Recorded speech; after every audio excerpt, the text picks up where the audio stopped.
Hello, everyone, and welcome back to Nightmare Narratives. I can picture some of you already in bed, maybe some of you just getting home from work. Wherever you are, whatever time it is, I'm glad you're here. If this helps you relax or sleep, please like and subscribe. It means a lot. Now let's get you comfortable, and I'll tell you tonight's story. My name is Rebecca Hartwell, but everyone calls me Becca. I've been a park ranger in Pisgah National Forest for 11 years now, and before that, I grew up right here in these mountains. My daddy taught me to hunt when I was 8 years old, and I know every trail, every ridge, and every hunting spot in this whole area. People around here respect me because I'm fair but tough. When hunters break the rules, I catch them. When someone gets lost in the woods, I find them. And when folks talk about strange things happening in the forest, I usually have a simple answer that makes sense. I've hunted every ridge in these mountains, I always tell them. Ain't nothing out there I can't track or kill. But that was before what happened at Widow's Peak. November of 1987 was colder than usual. The weatherman kept talking about an early blizzard coming, and deer season was in full swing. Widow's Peak sits 30 miles from the nearest town, way up high where only the most serious hunters go. You need a good four-wheel drive truck just to get close, and even then you're walking the last few miles. The peak got its name from an old story about a woman during the Civil War. Her husband died fighting, and she went crazy with grief.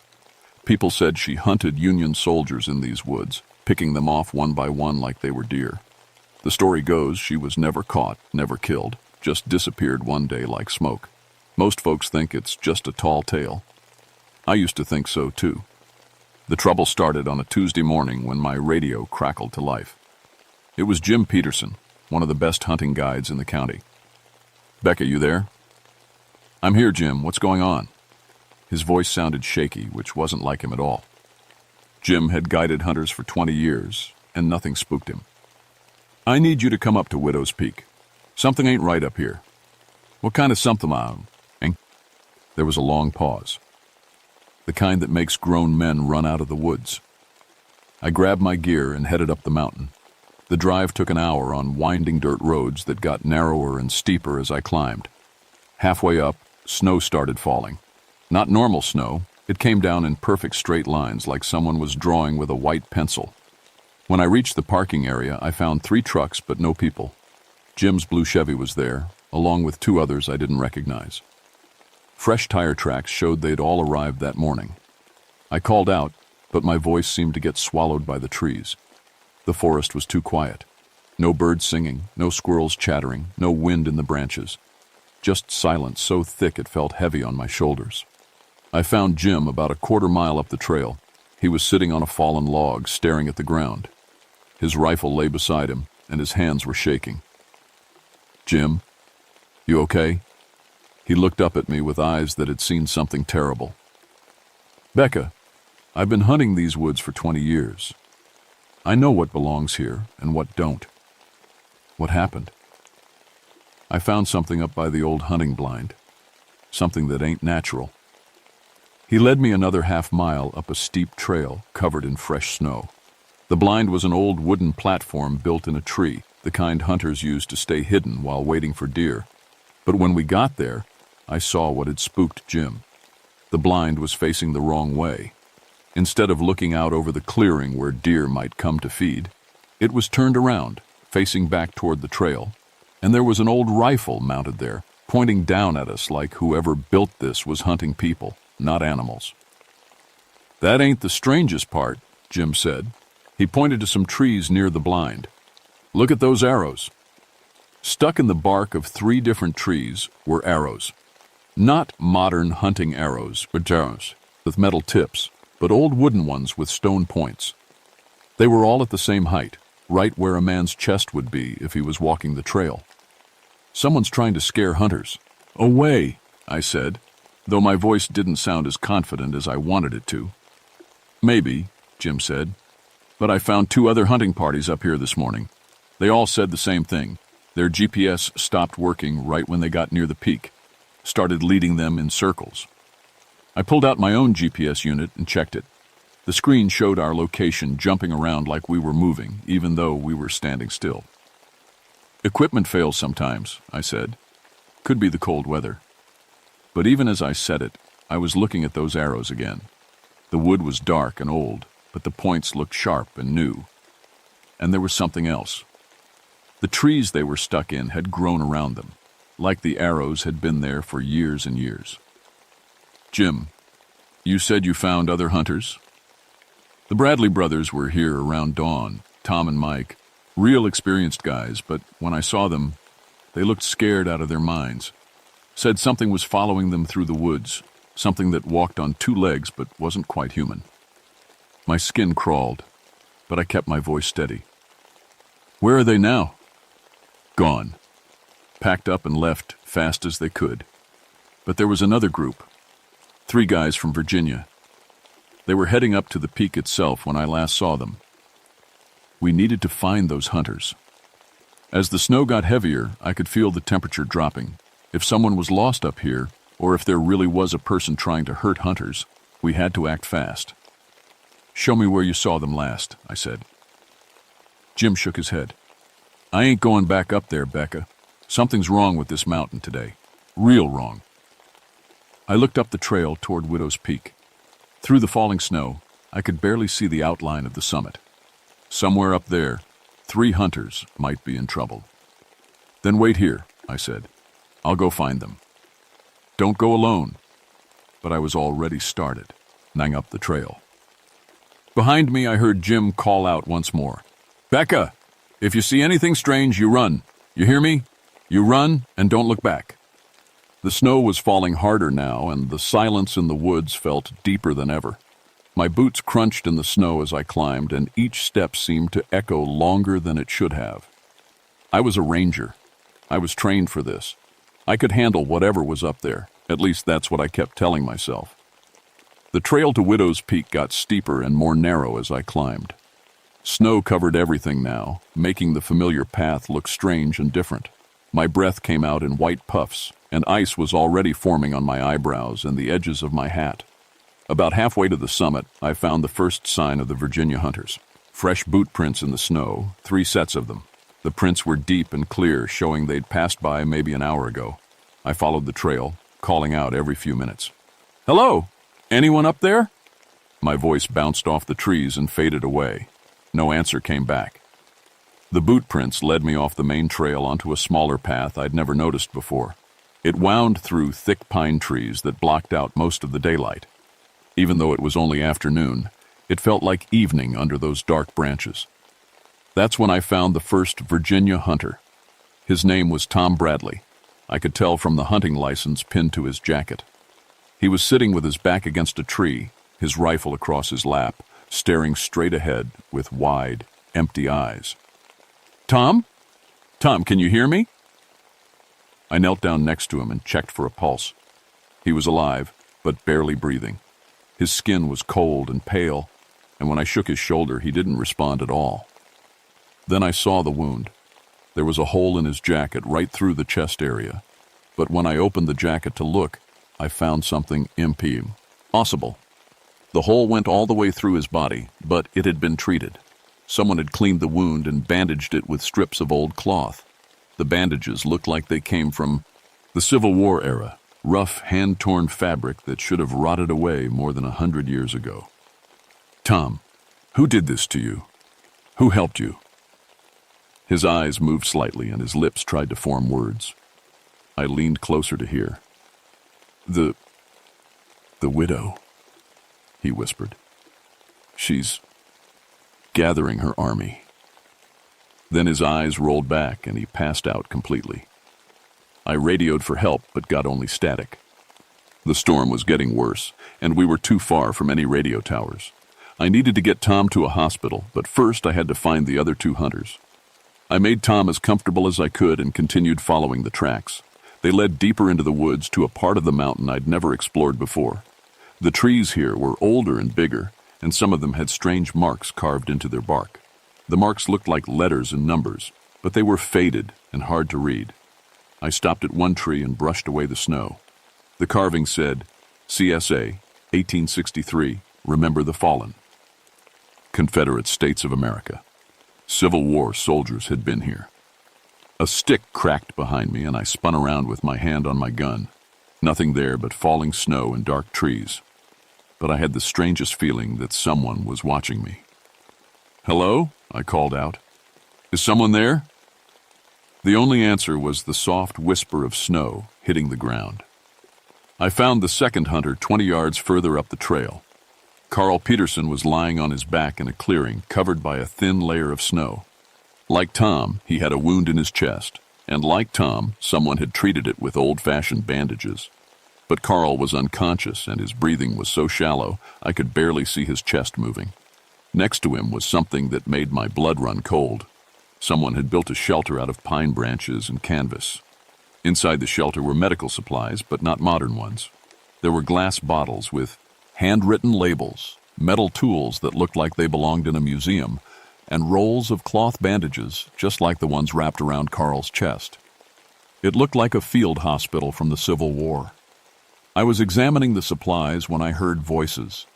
They were coming from deeper in the woods, too far away for me to understand the words.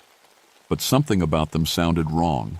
The voices were speaking English, but the accent was different, old-fashioned, like actors in a historical movie. I drew my gun and moved toward the voices. The trail led to the edge of a steep cliff. Below me was a valley I'd never seen before, even though I thought I knew every inch of this mountain. Through the falling snow, I could make out shapes moving around down there. People in gray uniforms. I pulled out my binoculars and focused on the valley. What I saw made me question my own sanity. There were about 20 men down there, all dressed like Confederate soldiers. They had the right uniforms, the right equipment, even the right flags. They were moving in formation, like they were drilling for battle, and standing in front of them, giving orders, was a woman in a black dress. Even from this distance, I could see she was carrying an old rifle. Her voice drifted up to me on the wind, and I caught a few words. "Yankees in the area. Maintain your positions. Show no mercy." I watched in amazement as the soldiers spread out through the valley in perfect military formation. These weren't just people playing dress-up.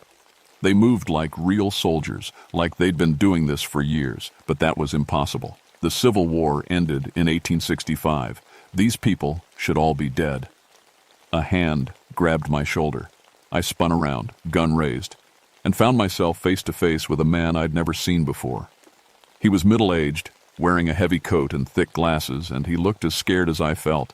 "Don't shoot," he said, raising his hands.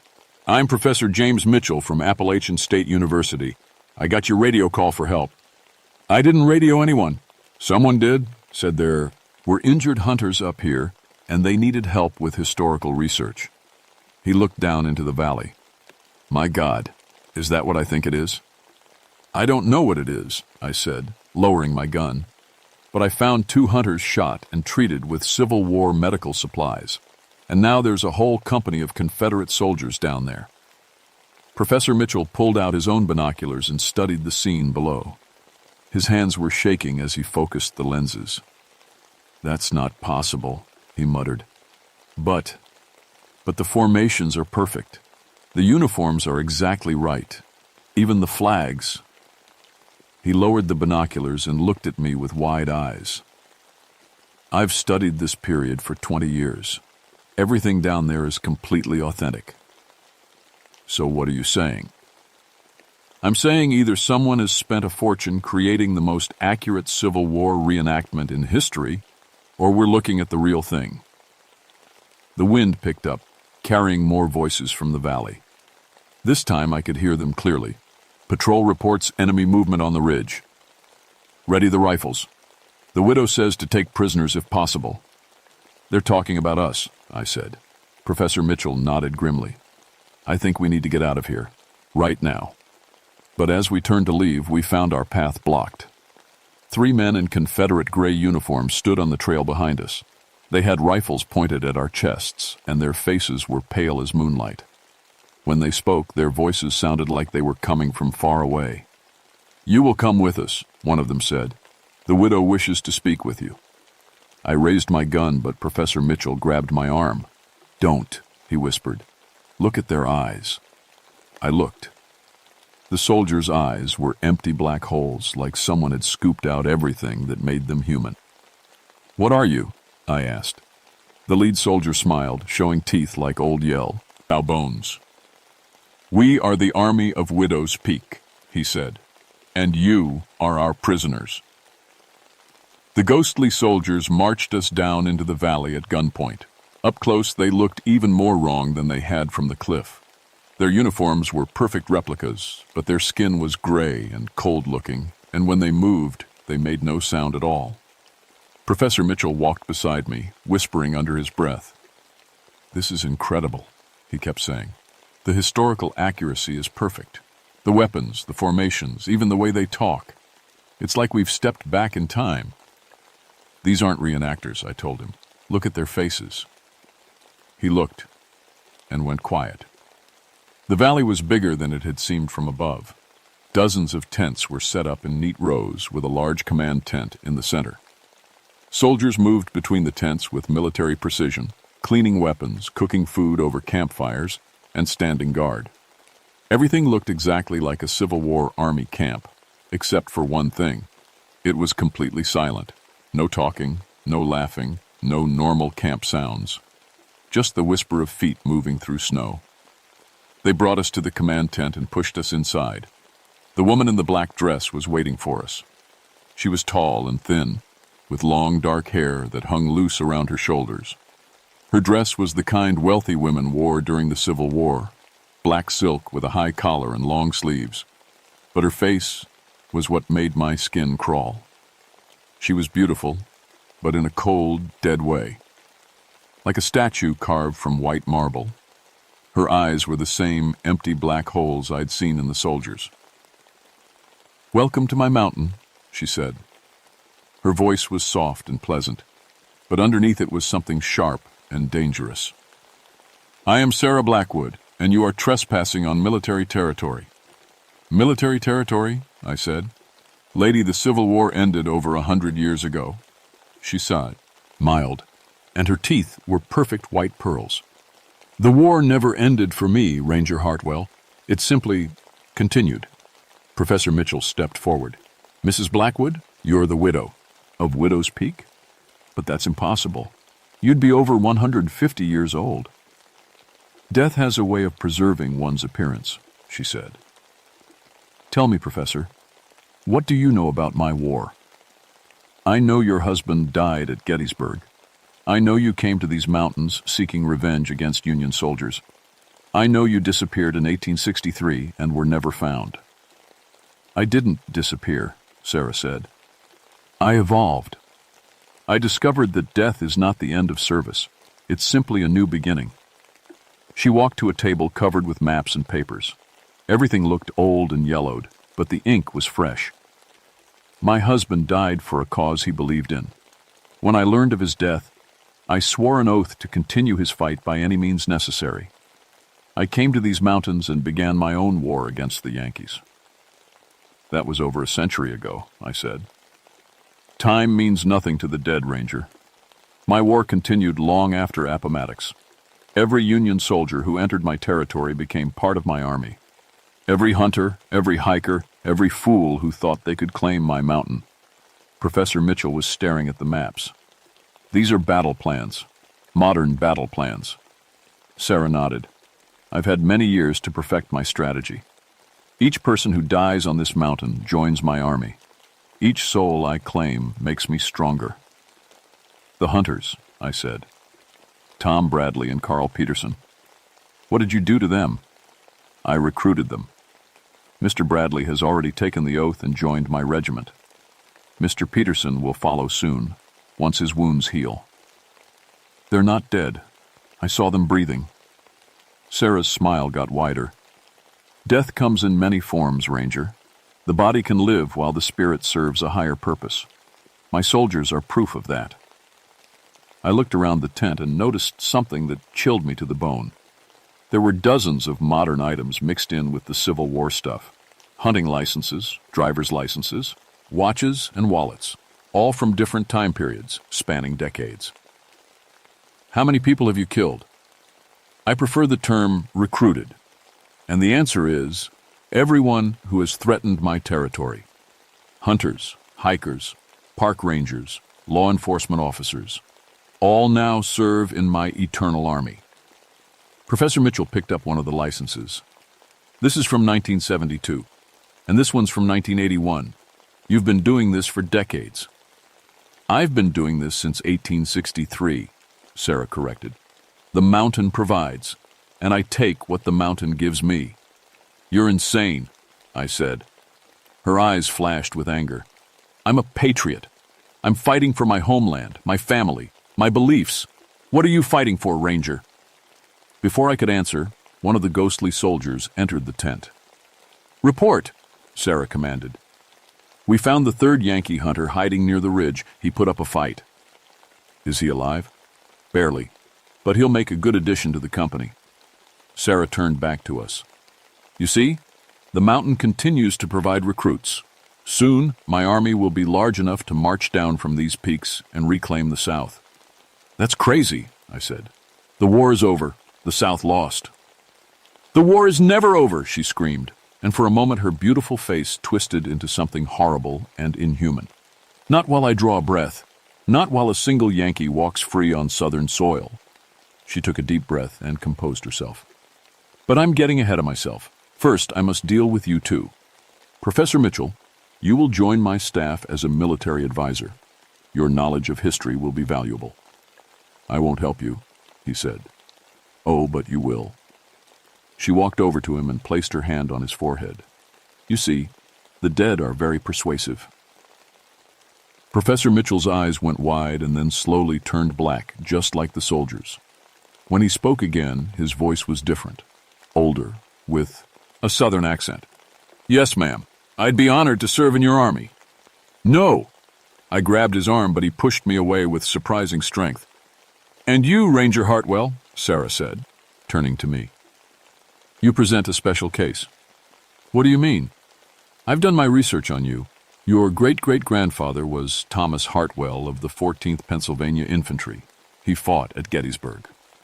My blood ran cold. I'd heard family stories about an ancestor who died in the Civil War, but I'd never paid much attention to them. He was there when my husband died, Sarah continued. Part of the regiment that overran our position. Your family owes me a debt. I don't owe you anything. Oh, but you do. The sins of the fathers, Ranger. Your ancestor helped kill my beloved. Now you will help me bring him back. That's impossible. You can't bring back the dead. Sarah laughed. I've been dead for over 100 years, and yet here I stand. Nothing is impossible for those with sufficient hatred. She walked to the tent entrance. Guards, take Ranger Hartwell to the medical tent. Prepare her for recruitment. Two ghostly soldiers grabbed my arms. Their grip was ice cold and strong as steel. Wait, I said. What about the hunters? Tom and Carl and the third one? They're being prepared for service. By tomorrow night, they'll be full members of my regiment. And soon after that, so will you. As the soldiers dragged me out of the tent, I caught one last glimpse of Professor Mitchell. He was bent over the battle plans, pointing out positions and movements with the enthusiasm of a true believer. Sarah had recruited him in seconds. How long did I have before she did the same thing to me? The medical tent was the same field hospital setup I'd found next to Carl Peterson. Inside, Tom Bradley lay on a cot, staring at the ceiling with those empty black eyes. He was alive, but everything that made him human was gone. A ghostly doctor in a blood-stained apron approached me with a syringe. This won't hurt, he said in a voice like wind through dead leaves. You'll simply sleet. Pee until your transformation is complete. I struggled against the soldiers holding me, but their grip was too strong. The needle came closer to my arm. That's when I heard the sound that saved my life. Gunshots, coming from outside the tent. The ghostly doctor paused, and the soldiers loosened their grip just enough for me to break free. I grabbed a scalpel from the medical supplies and slashed at the nearest soldier. The blade passed right through him, like he was made of fog.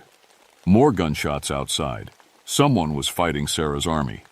I ran for the tent entrance just as everything went to hell. The ghostly army was in chaos. Rifle shots echoed through the valley as dozens of Confederate soldiers fired at targets I couldn't see. but their bullets were passing right through living trees and rocks, causing no damage at all. Then I saw who they were shooting at, the 3rd Virginia hunter, the one they'd said they captured. His name was Mike Bradley, Tom's brother. He was alive, very much alive, and he was fighting back with everything he had. He'd found higher ground on the valley rim and was picking off the ghost soldiers with his hunting rifle. But here's the strange part. His bullets were actually hitting them. Every time Mike fired, one of the ghostly soldiers would stumble and fade away like smoke. His rifle shouldn't have been able to hurt them at all, but somehow it was working. "The iron!" Professor Mitchell shouted from across the camp. His voice sounded more like his own now, as if Sarah's control was weakening. "Cold iron disrupts the spiritual energy." That made sense. Mike's rifle had an iron barrel and iron bullets. The ghost soldiers' weapons were authentic Civil War replicas. No iron, just steel and lead. I needed to get to Mike, but the camp was crawling with ghostly soldiers.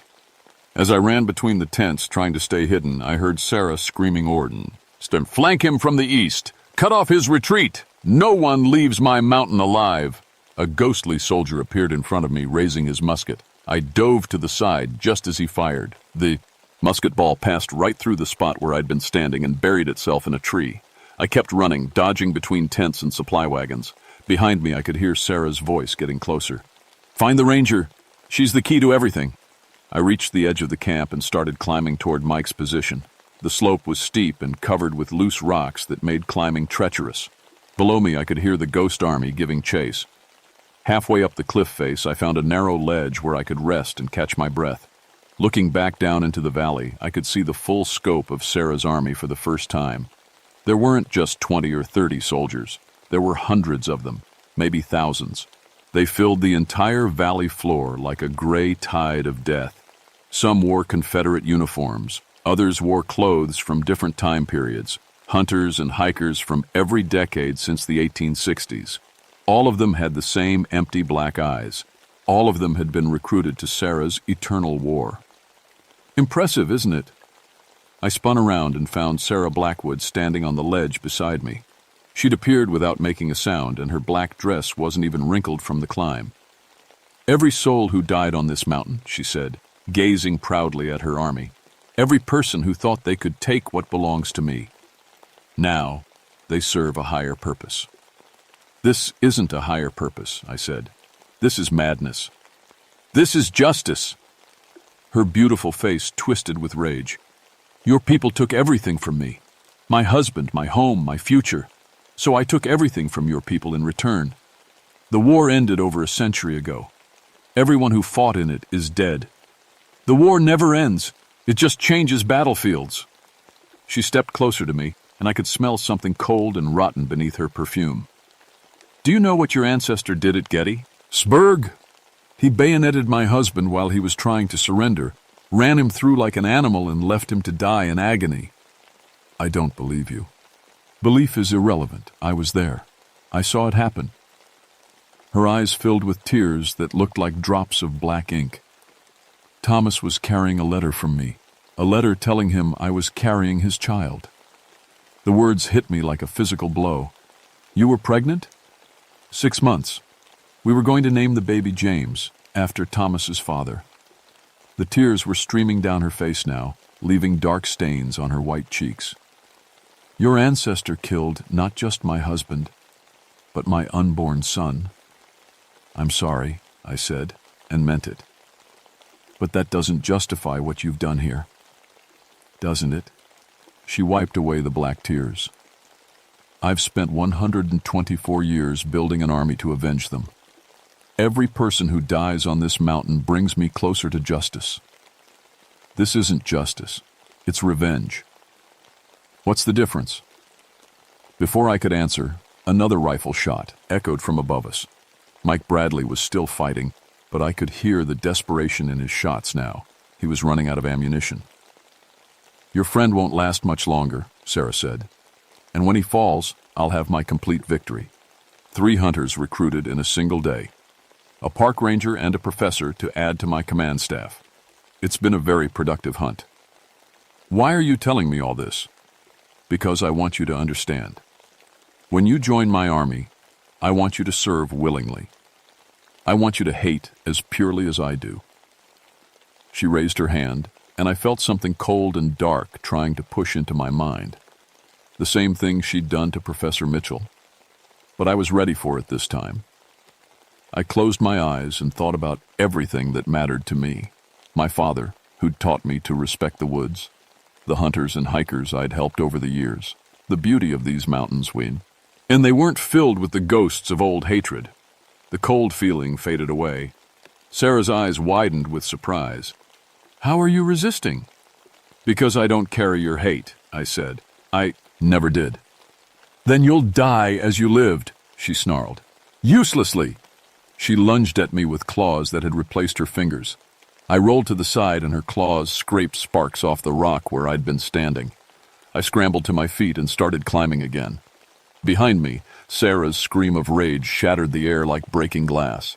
I reached Mike's position just as he fired his last shot. 3 ghostly soldiers faded away, but dozens more were climbing toward us from all directions. Mike, you okay? He looked at me with wild, frightened eyes. Lady, I don't know what's happening here, but my brother Tom is down there, and he's not acting right. Your brother's been recruited by a ghost from the Civil War. We need to get out of here now. I'm not leaving without Tom. Tom's gone, Mike. Whatever's walking around in his body, it's not your brother anymore. Another wave of ghostly soldiers reached the top of the cliff. Mike swung his empty rifle like a club, and to my amazement, it actually knocked one of them down. The iron, I shouted. Iron hurts them. I looked around desperately for anything made of iron. My ranger badge was steel, useless. My gun was steel and aluminum, also useless. But my utility knife had an iron blade. I pulled it out just as a ghostly soldier grabbed for me. The iron blade sliced through his arm and he screamed and faded away.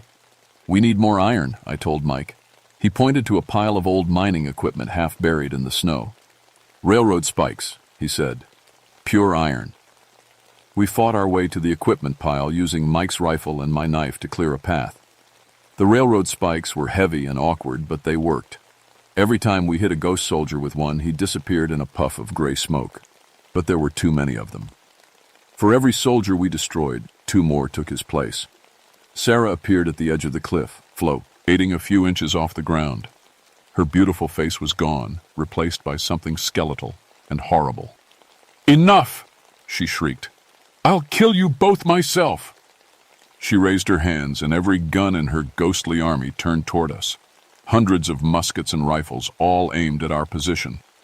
Fire! Sarah commanded.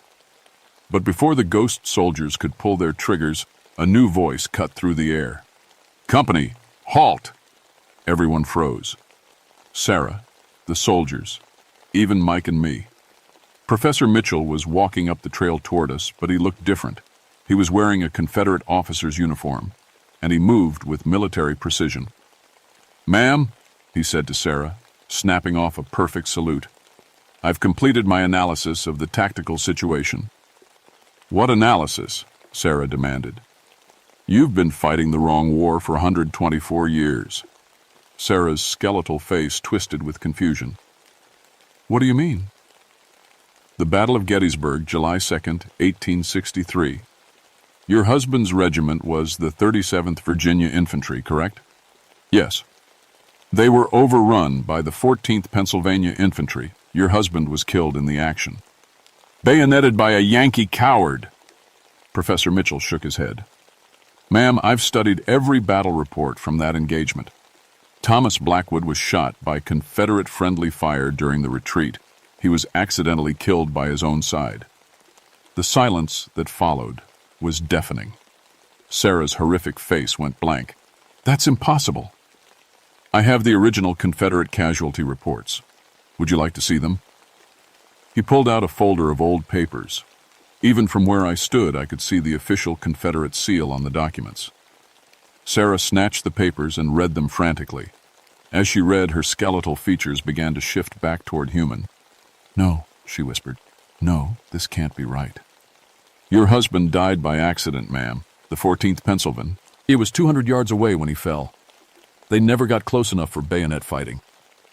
Sarah's beautiful face was back, but now it was crumpled with grief instead of rage. I've been... Safe trips. The mountain provides excellent hunting, and no one has disappeared or gotten lost since that snowy day in November. But I still patrol the area regularly. Not because I think Sarah's ghost will return. I'm pretty sure she found the peace she was looking for. I patrol because I learned something important on that mountain. Grief can be a powerful force. When someone dies in anger or sadness, sometimes that emotion gets left behind, like an echo that won't fade away. Most of the time, those echoes are harmless. But sometimes, when the grief is deep enough and the anger is strong enough, they can become something more. I've never seen anything like Sarah Blackwood again, but I've learned to pay attention to the signs. When hunters report feeling watched, or when they find old artifacts in impossible places, I take it seriously, because you never know what kind of old pain might be hiding in these ancient mountains. My name is Rebecca Hartwell, and I've been a park ranger for 16 years now. I know every trail, every ridge, and every hunting spot in Pisgah National Forest, and I know that some things are worth more than hunting or hiking or any human activity. Some places hold memories that need to be respected, even when those memories are dark ones, especially when those memories are dark ones. The mountain is quiet now, but I'll keep listening, because in these old woods, you never know when the past might come calling again. But next time, I'll be ready for it.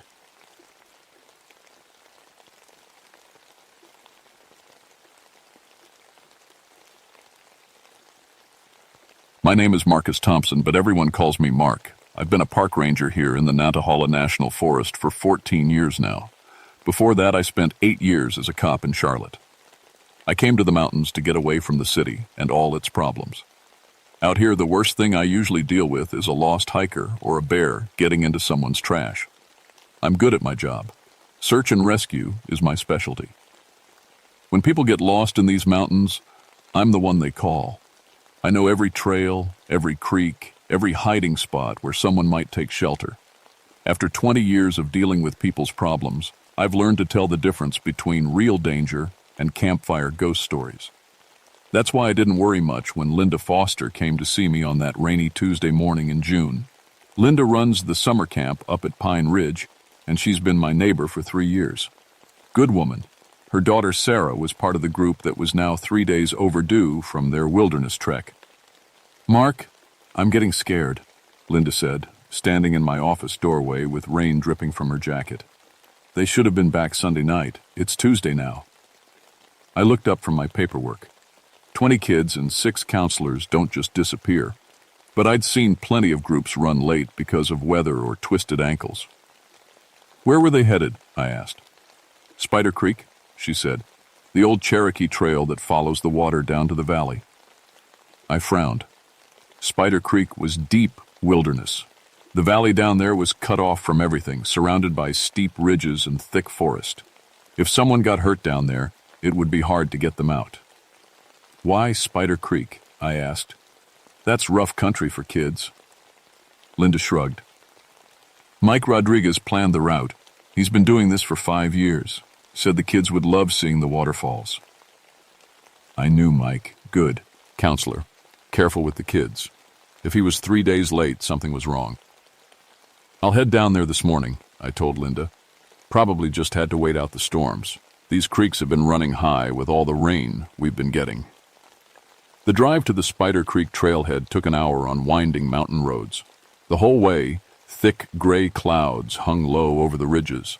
Rain had been falling for a week straight, and the forest felt heavy and dark. I parked at the empty trailhead and checked my gear. Radio, GPS, first aid kit, rope, emergency food, standard search and rescue stuff. I'd done this 100 times before. The trail down into Spider Creek Valley was slippery with mud and fallen leaves. The creek itself was running fast and brown with runoff. I could hear it roaring through the trees, much louder than usual. About a mile down the trail, I found the first sign something was wrong. Spider webs. Not just a few webs between trees, which would be normal. These webs stretched across the entire trail, some of them spanning 30 or 40 feet between the trunks. They were thick, almost rope-like, and covered with raindrops that made them shine like silver cables. I'd never seen anything like it. The webs were so dense I had to use my knife to cut through them just to keep walking, and they were strong, really strong. When I pushed on one with my hand, it barely moved. The deeper I went into the valley, the worse it got. Soon, the webs were everywhere, layer after layer of them stretching between the trees like some kind of giant net. Some were so thick I could probably walk on them. That's when I found the first piece of camping gear. A blue backpack hung about 20 feet up in the air, completely wrapped in webbing. Below it, a sleeping bag dangled like a cocoon. Both were too high to reach, suspended in the web network like decorations. My ready manners. Crackled with static when I tried to call back to headquarters. The signal was all wrong, like something was interfering with it. That's when I heard the sound. A soft clicking noise, coming from all around me, like fingers tapping on wood, but faster, much faster. I looked up into the trees and saw them. Spiders, hundreds of them, maybe thousands. They covered every branch, every web strand, every surface I could see. Most were normal-sized, but some were huge. Wolf spiders with bodies as big as my fist and legs that stretched 6 inches in every direction. And they were all looking at me. I've seen a lot of weird things in the mountains over the years. Bears that acted strange, birds that flew in weird patterns, places where the forest just felt wrong. But this was different. This felt planned. The spiders weren't moving randomly like normal spiders do. They were organized. Some sat perfectly still on the outer edges of the big webs, like guards. Others moved in straight lines along the web strands, carrying things I couldn't make out from this distance. I cut my way deeper into the valley, following what was left of the trail. The clicking sounds got louder. My radio kept picking up weird interference, voices that sounded far away and distorted. 2 hours in, I found the first camp. 3 tents sat in a small clearing beside the creek, but they were wrong. The tents were wrapped in webbing so thick they looked like giant eggs. Gear was scattered everywhere, also wrapped in webs. A camp stove dangled 15 feet up in a tree, completely covered in silk. "Hello?" I called out. "Anyone here?" The clicking sound stopped. The forest went completely silent. Then I heard a voice. "Help me!" It came from one of the wrapped tents, weak and scared. I used my knife to cut through the webbing around the tent entrance. The silk was tough, like cutting through leather. Inside, I found Counselor Mike Rodriguez. He was alive, but barely. His skin was pale and wrinkled, like he'd been in water for days. His arms and legs were wrapped in thin strands of webbing that stuck to his skin. When I touched him, the webbing felt warm and slightly wet. "Mike, what happened here?" His eyes focused on me slowly. "They came at night," he whispered. "Started small. Just a few big ones. Then more. So many more." I cut the webbing off his arms and legs. Underneath, his skin was covered in small puncture wounds. Bite marks. "Where are the kids?" "They took them," Mike said. "Wrapped them up, carried them deeper into the valley." He grabbed my arm with a grip that was surprisingly strong. "Mark, these aren't normal spiders. They work together, like they're following orders." I helped Mike sit up. He was weak but could move. "We need to get you out of here." "You don't understand," he said. "I've been watching them for 2 days. They build. They plan. They're smart, Mark. Really smart." That's when I heard footsteps. Dr. Susan Chen emerged from the tree line, carrying a backpack and looking excited instead of scared. I knew Susan from the university. She studied spiders and other bugs. Good scientist, but sometimes got too interested in her work for her own good. "Mark, thank God you're here," she said. "This is incredible. I've never seen anything like it." "How did you get here?" I asked. "Linda called me yesterday when the group didn't come back. I drove up this morning." Susan looked around at all the webs with bright eyes. "Do you realize what we're looking at? Multiple spider species working together in ways that should be impossible. The web architecture alone is revolutionary." I stared at her. "Susan, people are missing. Kids are missing." I know," she said. but she was already pulling out a camera to take pictures of the webs. But we have to document this. The silk strength, the cooperative behavior, the communication methods. Mike grabbed my shirt. "Don't let her stay," he whispered. "They want her. They want all of us." So, that's when we heard the scream. It came from deeper in the valley, high-pitched and terrified. A kid's voice. "Sarah," Mike whispered. "Linda's daughter." I helped Mike to his feet. "Can you walk?" He nodded. "I think so." "Susan," I called. She was examining a web strand with a magnifying glass. "We're moving, now." "Just 5 more minutes," she said. "I need to collect samples." Another scream echoed through the valley. Closer this time. I grabbed Susan's backpack. "Move, now." We headed deeper into Spider Creek Valley, following the sound of the screams. Mike walked behind me, still weak but determined. Susan brought up the rear, stopping every few minutes to look at something that excited her. The webs got thicker as we went. Soon, we were walking through tunnels made of silk, with only small gaps to let in light. The clicking sounds returned, coming from all around us. "They're following us," Mike whispered. I looked back. He was right. Spiders moved along the web walls beside us, keeping pace but staying just out of reach. Dozens of them. Then hundreds. "This is amazing," Susan said. "They're exhibiting pack-hunting behavior. I've never seen spiders do anything like this." That's when we found Jenny Martinez. She was hanging in a cocoon about 10 feet off the ground, wrapped in silk, but still alive. Her eyes were open and aware, but her body looked wrong. Her arms and legs were too long, and they moved in ways that human limbs shouldn't move. "Jenny," I called up to her. "We're here to help." She turned her head toward us, and I saw that her eyes had changed. They were bigger than normal, and completely black. "Don't," she said in a voice that didn't quite sound human anymore.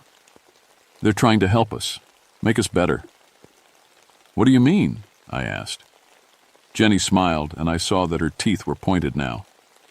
"They want to improve us, make us part of something bigger." Mike was backing away. "That's not Jenny anymore." "Yes, it is," Jenny said. "I'm still me, just better now, faster, stronger. I can see through their eyes, Mark, all of them, the whole forest." Susan stepped forward, fascinated. "Genetic integration? They're actually altering human biology?" "Susan, no," I warned. But Jenny was looking right at the scientist. "They want you especially," she told Susan. "You understand them. You could help them spread." That's when I saw the other cocoons, dozens of them hanging from trees throughout the forest around us, some small enough to hold children. Some were moving slightly, like something was alive inside. And that's when I realized the horrible truth. They were all still alive. "We have to cut them down," I said, looking up at all the cocoons hanging in the trees. "No," Jenny called from her web. "Don't hurt them. They're changing, becoming something wonderful." Mike grabbed my arm. "Mark, we need to leave, right now." But I couldn't leave those kids hanging there. I pulled out my rope and started looking for a way to climb up to the nearest cocoon. That's when Susan screamed. I spun around and saw a spider the size of a dinner plate sitting on her shoulder. Its legs were wrapped around her neck like a hug, and I could see 2 small puncture wounds where it had bitten her. "Get it off!" she yelled, trying to brush it away, but the spider held on tight. Susan stumbled and fell to her knees, her eyes going wide. "It's not hurting me," she said in a surprised voice. "It's talking to me." I grabbed a stick and knocked the spider off her. It scurried away into the web walls. "Susan, are you okay?" She stood up slowly, touching the bite marks on her neck. "I can hear them," she whispered. "All of them. They're beautiful." Mike was pulling on my sleeve. "We have to go. She's changing too." But Susan was walking toward the web walls, where hundreds of spiders sat watching us. "They don't want to hurt us," she said. "They want to make us part of their family." I grabbed her arm and pulled her back. "Susan, listen to me. Those things are not your friends." "You don't understand," she said, but her voice sounded dreamy and far away. "They've been alone for so long, waiting for someone smart, enough to join them properly. That's when the real nightmare started. The spiders began moving, not just a few, but all of them. Thousands and thousands of spiders flowing along the web walls like a black river. They moved with purpose, following patterns that looked almost like military formations. "They're organizing," Mike whispered, "like an army." And they were. Some spiders took positions along the outer edges of the webs, like sentries. Others moved in straight lines toward specific points, carrying silk or small objects. A group of the largest spiders gathered around Jenny's cocoon and began working on something I couldn't see. "Fascinating," Susan said. "They have a command structure, a hierarchy." I was watching the spiders work when I heard a child crying. "Help me! Please! Somebody help me!" The voice came from above us. I looked up and saw a small cocoon about 20 feet up, with something moving inside it. "Sarah?" I called. "Mr. Thompson? Is that you?" It was Linda's daughter. She was alive. I threw my rope over a branch and started climbing. The spiders watched me but didn't try to stop me. Yet. When I reached Sarah's cocoon, I used my knife to cut through the silk. She was wrapped up tight, but she wasn't hurt. Not yet. "Are you okay, honey?" "I can't move my legs right," she said. "Something's wrong with them." I cut away more of the webbing around her legs and saw what she meant. Her legs were longer than they should be, and they bent in extra places, like they had more joints than normal human legs. "It doesn't hurt," Sarah said. "It just feels different." I picked her up and started carrying her down the rope. But when we reached the ground, Sarah didn't want to walk normally. She wanted to crawl on her hands and feet, moving faster than any human should be able to crawl. "Sarah, walk like a person," I told her. "This is easier," she said. "And I can feel where all the safe paths are." Mike was staring at her. "How long has she been up there?" 2 days, Sarah said. "But it feels like longer. I can remember things from before I was born now." Susan was nodding excitedly. "Memory integration. They're sharing their genetic memory with the hosts." That's when we heard the real sound of terror. More screaming, but not from children this time. Adult voices, full of pain and fear. The voices came from deeper in the valley where the webs were thickest. "The other counselors," Mike said. We followed the sounds through the web tunnels. Sarah walked beside me, sometimes on 2 legs and sometimes on all 4s. Susan kept stopping to examine web structures and take notes. Mike stayed close to me, looking around nervously. The screaming got louder as we got deeper into the valley. Soon we could see shapes moving in the webs ahead of us. Human shapes, but wrong. The first one we found was Counselor Dave Patel. He was stuck in a web, but not wrapped up like the others. Instead, he was hanging spread-eagled between 2 trees, with thick web strands attached to his arms and legs. When he saw us, he started screaming again. "They're in my head," he yelled. "I can feel them in my brain." I could see why he was so scared. Dave's skin was changing color, getting darker and more patterned. His fingers were growing longer, and there were small hairs growing all over his arms. "How long has he been like this?" I asked Sarah. "Since yesterday morning," she said.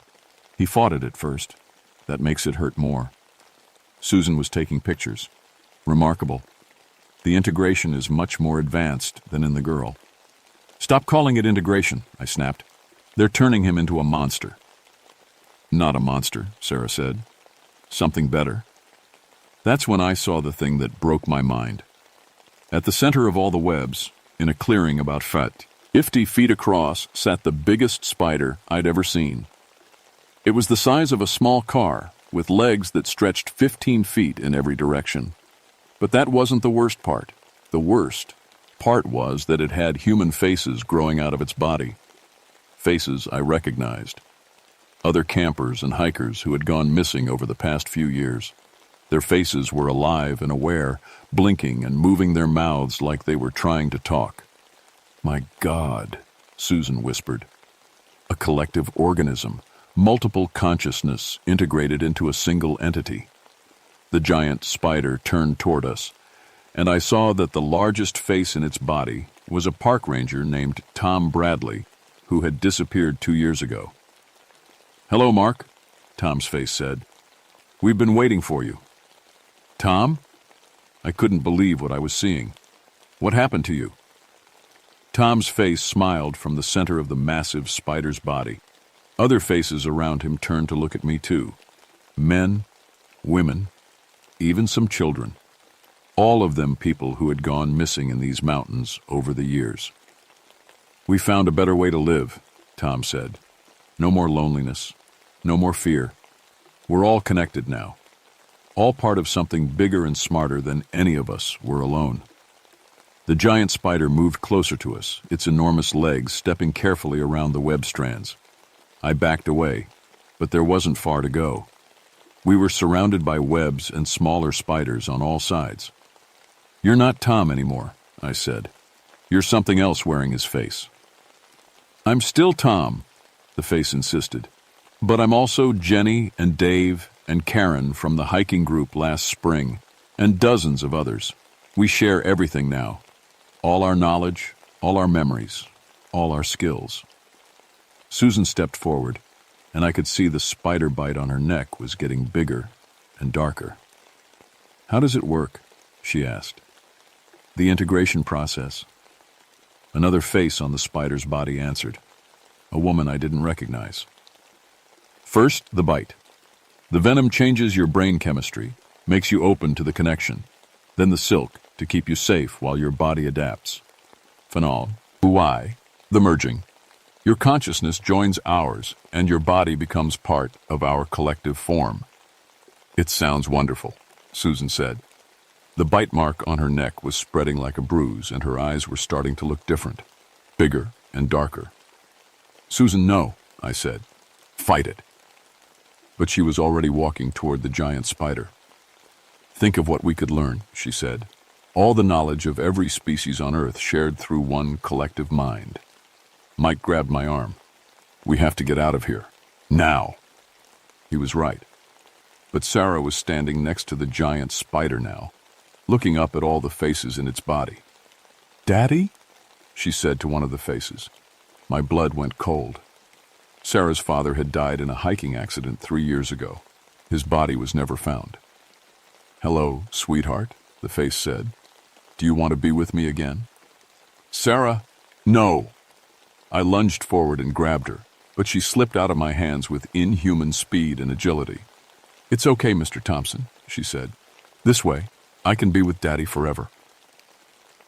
The giant spider was reaching toward Sarah with one of its massive legs when I did something desperate. I pulled out my emergency flare and lit it. The bright red flame filled the clearing with light, and something amazing happened. All the spiders around us started backing away. The smaller ones scattered into the web walls, and even the giant spider pulled back. "Fire," Mike whispered. "They're afraid of fire." "Not afraid," Tom's face said from the spider's body. "Cautious. Fire can damage the web network, break the connections between us." I pulled out my second flare and lit it too. Now I had one in each hand. "Sarah, come here," I called. The little girl looked confused, like she was fighting something in her head. I don't know what I want anymore." "Choose for yourself," I told her. "Not what they want, what you want." The giant spider was making angry clicking sounds, but it couldn't come closer without risking the flames. Susan was standing between me and the spider, looking torn. "The knowledge, Mark," she said. "Think of all the scientific advances we could make." "At the cost of your humanity?" I asked. "Evolution always has a cost." That's when I heard engines overhead, helicopter rotors. Someone had finally come looking for us. The rescue team had found the valley, but the Spider Collective heard it too. Tom's face looked up at the sky. "More humans," he said. "Good. We need more diversity in our collective." The giant spider began moving toward the edge of the clearing, heading for wherever the helicopter would try to land. Hundreds of smaller spiders flowed along the web walls beside it, following their queen. I realized this wasn't just about the missing campers anymore. The Spider Collective was planning to expand, to catch the rescue team and add them to its numbers too. "We have to stop them," I told Mike. "How?" he asked. We've got 2 flares and a knife against thousands of spiders. I looked around the clearing and noticed something important. All the webs were connected. Every single strand linked up to every other strand, creating one massive network that covered the entire valley. The webs, I said. It's all one big system. If we could damage the main connections. Mike caught on immediately. Cut the network, you cut their ability to coordinate. I started pulling emergency supplies out of my pack. More flares, a small camping stove, a bottle of camp fuel. "What are you doing?" Susan asked. She was still standing near the giant spider, but the bite mark on her neck had stopped spreading. "Something stupid," I said. "Mike, can you get to that main web junction over there?" He looked where I was pointing. A massive cluster of web strands came together about 30 feet away, held up by the biggest tree in the clearing. "Maybe, if you can keep the spiders busy." I opened the camp fuel and started pouring it on the web strands around us. The smell was sharp and chemic. "Dr. Mark, no!" Tom's face yelled from the spider's body. "You'll hurt all of us!" "That's the idea," I said. I lit my 3rd flare and touched it to the fuel-soaked webs. The fire spread faster than I expected. Within seconds, flames were running along web strands in every direction, lighting up the entire clearing like daylight.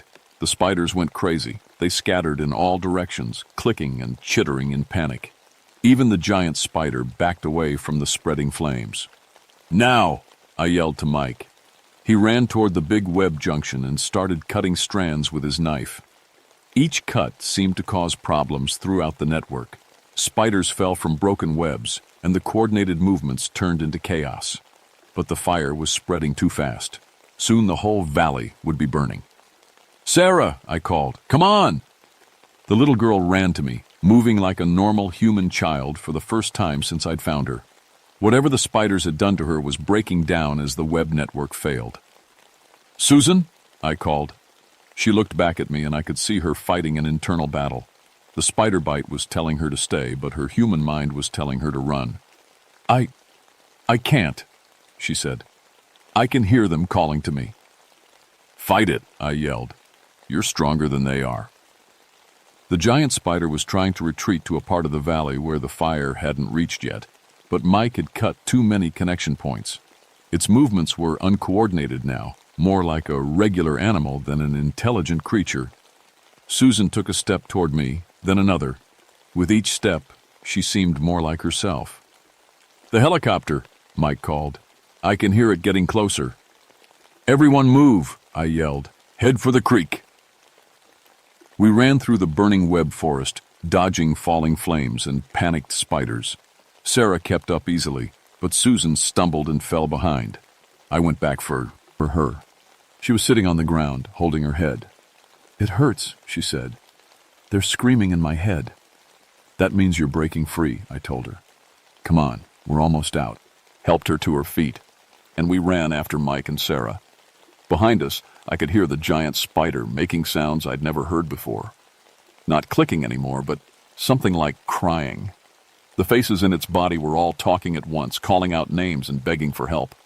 We reached the creek just as the helicopter appeared overhead. It was a Park Service rescue chopper, and they were already lowering ropes into the valley. The official report said we found the missing campers trapped in a flash flood cave system and had to burn some debris to signal for rescue. 8 kids and 2 counselors were saved. The others were listed as victims of the flood. Their bodies never recovered. Sarah spent 2 weeks in the hospital. The doctors couldn't explain why her bone structure had changed so much, but she was alive and gradually getting back to normal. Linda was grateful just to have her daughter back. Susan recovered fully from the spider bite, but she never talked about what happened in the valley. She took early retirement from the university and moved to Florida, as far from the mountains as she could get. Mike went back to counseling kids at summer camp, but he never took groups into the deep wilderness anymore. Just day hikes and nature walks close to the main roads. I kept working as a park ranger, but I started paying attention to things I'd ignored before. Missing hikers who were never found, areas where wildlife behaved strangely, reports of unusual spider activity. The Spider Creek Valley was officially closed to the public. The story was environmental damage from the fire, but the real reason was what we found when we went back a month later. The webs were already growing back, not as big or organized as before, but they were there. And some of the burned trees had strange markings on them, patterns that looked almost like writing.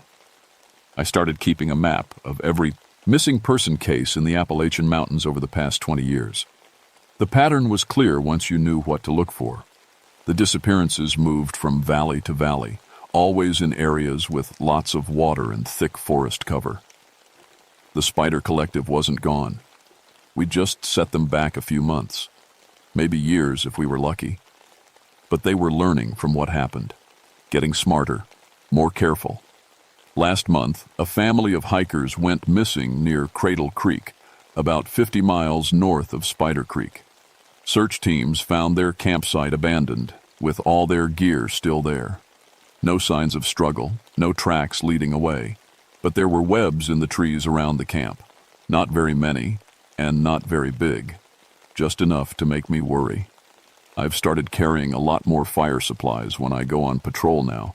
Flares, lighter fluid, waterproof matches. The other rangers think I'm paranoid, but they didn't see what I saw in Spider Creek Valley. They didn't hear Tom Bradley's face calling out for help as the fires consumed the web network, and they don't know what I figured out in those last few minutes before the rescue helicopter arrived. The giant spider wasn't the original creature, it was just another victim, like Tom and all the others. Something had taken them and changed them into what they became. But I never found out what that original creature was. It's still out there somewhere, in the deep valleys where humans rarely go. Waiting, planning, learning from its mistakes, building new webs, finding new victims. And sometimes, when I'm alone on night patrol and the forest gets very quiet, I can hear clicking sounds in the distance, soft and careful, like fingers tapping out a message. Like something calling to others of its kind, letting them know it's time to start spreading again. I keep my flares close and my radio on, but I know that if they really weigh at me, there won't be much I can do to stop them. The mountains are big, and there are a lot of places where a person could disappear forever. All I can do is keep watching, keep listening, and hope that when they come for me, I'll see them coming in time to light a fire that burns bright enough to warn others. Because the weavers of Spider Creek aren't finished with their work. They're just getting started.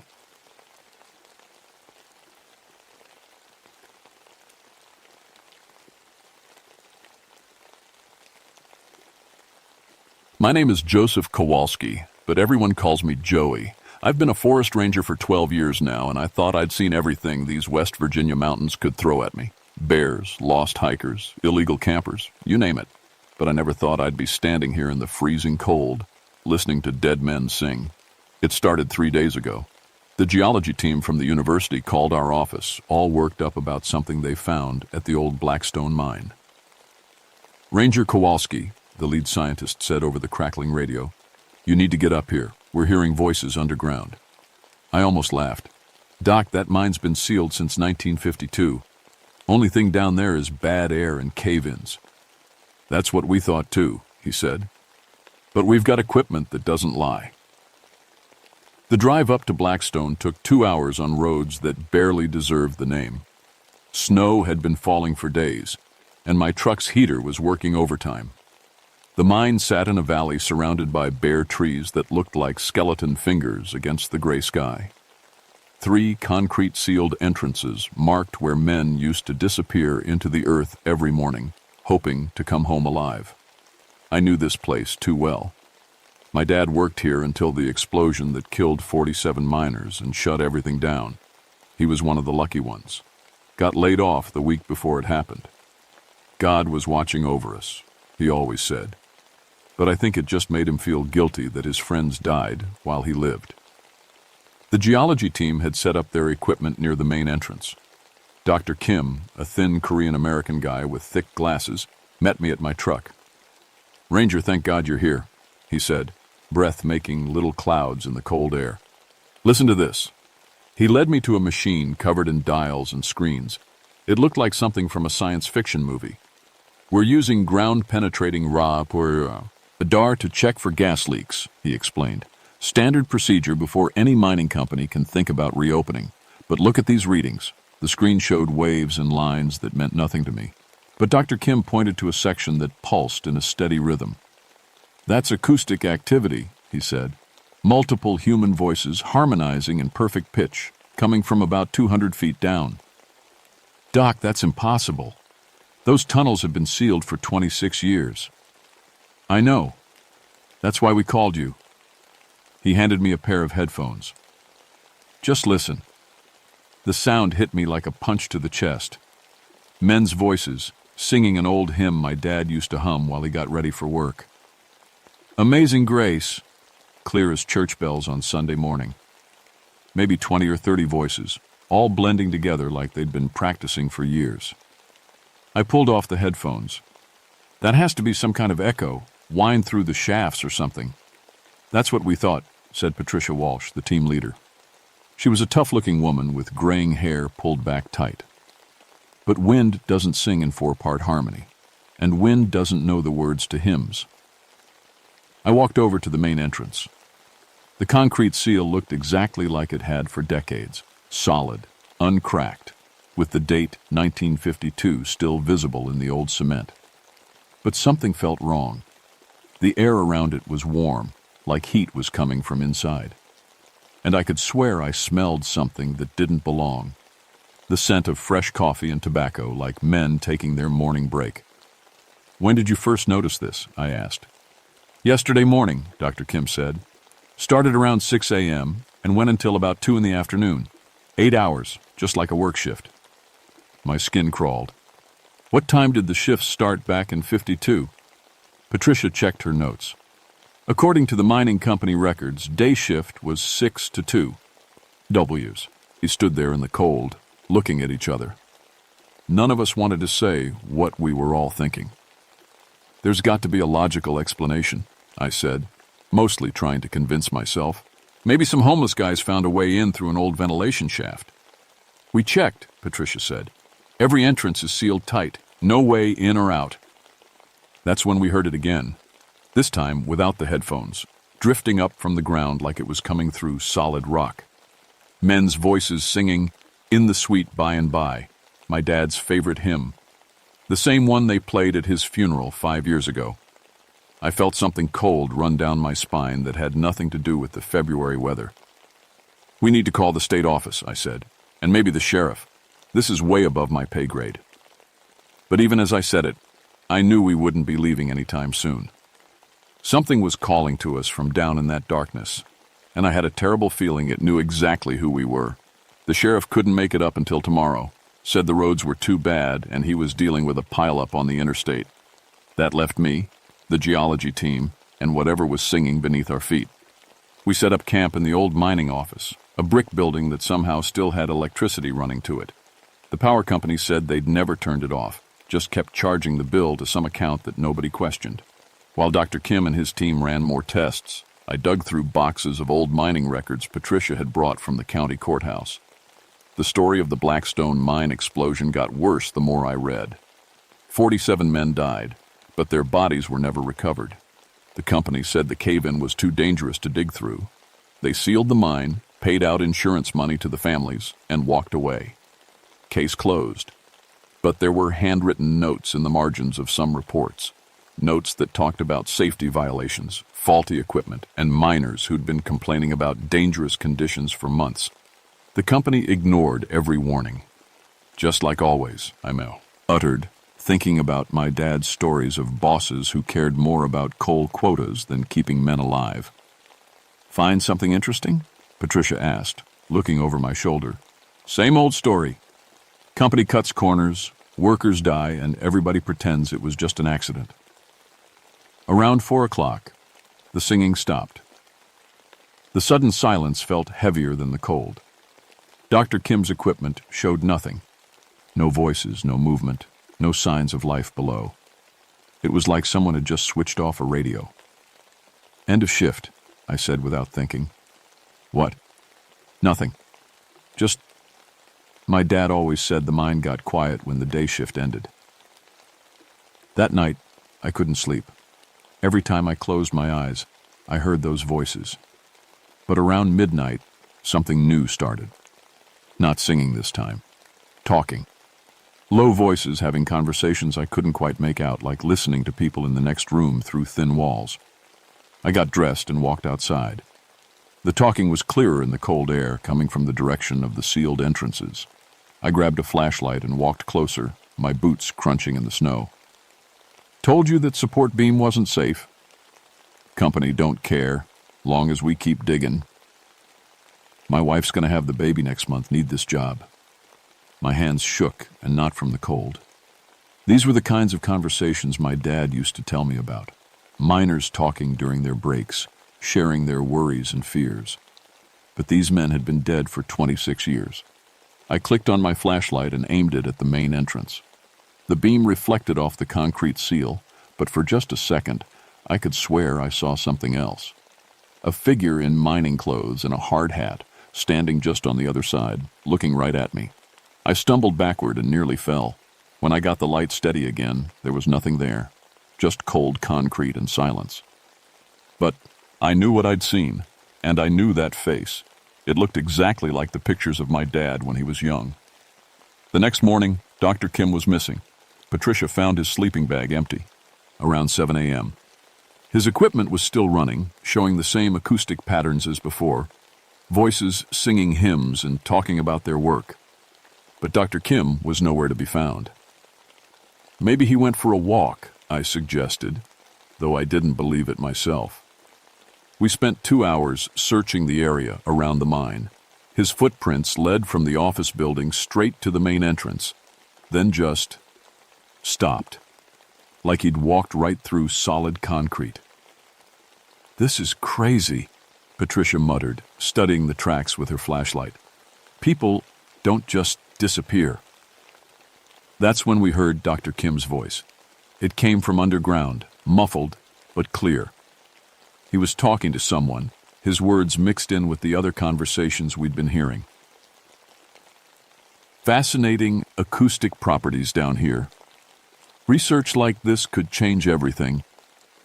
Yes, I'd like to stay and study." Patricia pressed her ear against the sealed entrance. "Bob? Bob, can you hear me?" The talking stopped. Then Dr. Kim's voice came again, but different somehow, distant and dreamy, like he was talking in his sleep. "Tell my wife I'm working late tonight. Important research, very important. Bob, you need to come up here right now." But there was no answer, just the sound of men going back to work. Tools scraping against rock, carts rolling on metal tracks, and voices calling out mining terms I remembered from my dad's stories. I radioed for backup, but the response crackled with static. The weather was getting worse, and it would be at least another day before help could reach us. We were on our own with whatever had taken Dr. Kim. That afternoon, Patricia's graduate student, a kid named Marcus, decided to investigate one of the side entrances. I tried to stop him, but he was young and convinced he could figure out a scientific explanation for everything. I found him 3 hours later, sitting in tea, the snow about 20 feet from the sealed tunnel, staring at the concrete like he was watching a movie. "Marcus, what are you doing?" He looked up at me with glassy eyes. "They're so sad, Mr. Kowalski. They miss their families." "Who? Who's sad?" "The miners. They don't understand why their wives and children never visit. They keep asking me to tell them they're okay." I grabbed his shoulders and shook him. "Marcus, there's nobody there. It's just concrete." But even as I said it, I could hear them too. Voices calling out names, asking about people who'd been dead for decades. And underneath it all, that sad, beautiful singing that seemed to come from the earth itself. Marcus started to stand up like he was going to walk toward the entrance. I held him back, but his strength surprised me. It was like something was pulling him forward. "Let me go," he said in that same dreamy voice Dr. Kim had used. "They need someone to keep records, someone to make sure the work gets done right." I dragged him away from the entrance and back to the office, but I could see in his eyes that part of him was already gone. Whatever was down in that mine wasn't just singing anymore, it was recruiting. By the third day, I knew we were in serious trouble. Marcus wouldn't eat or sleep, just sat by the window staring at the mine entrances, humming hymns under his breath. Patricia tried to get him to leave with her, but he refused to go more than a few hundred yards from the mine before turning back like he was being pulled by invisible ropes. "We need to get out of here," Patricia said for the 10th time. "Call in the National Guard, the FBI, whoever handles this kind of thing. And tell them what? That a sealed coal mine is singing and kidnapping people? They'll think we're crazy." But I was starting to think crazy might be the right word for what was happening to us. The voices from undershot ground were getting louder and clearer. I could make out individual conversations now, and they were talking about things that made my blood run cold. "New fellows came down today. Real? Helpful. That Korean fellow knows all about testing for gas. Young ones got good handwriting, perfect for the reports." They were talking about Dr. Kim and Marcus like they were new employees who'd just started their first day of work. That night, I made a decision that probably saved my life.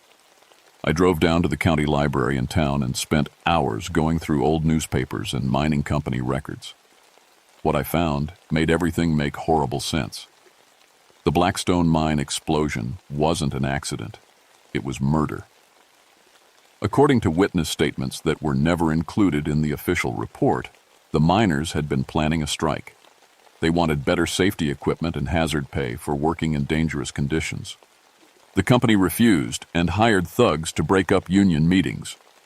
On the morning of February 15, 1952, someone had tampered with the ventilation system and planted explosives in the main tunnel.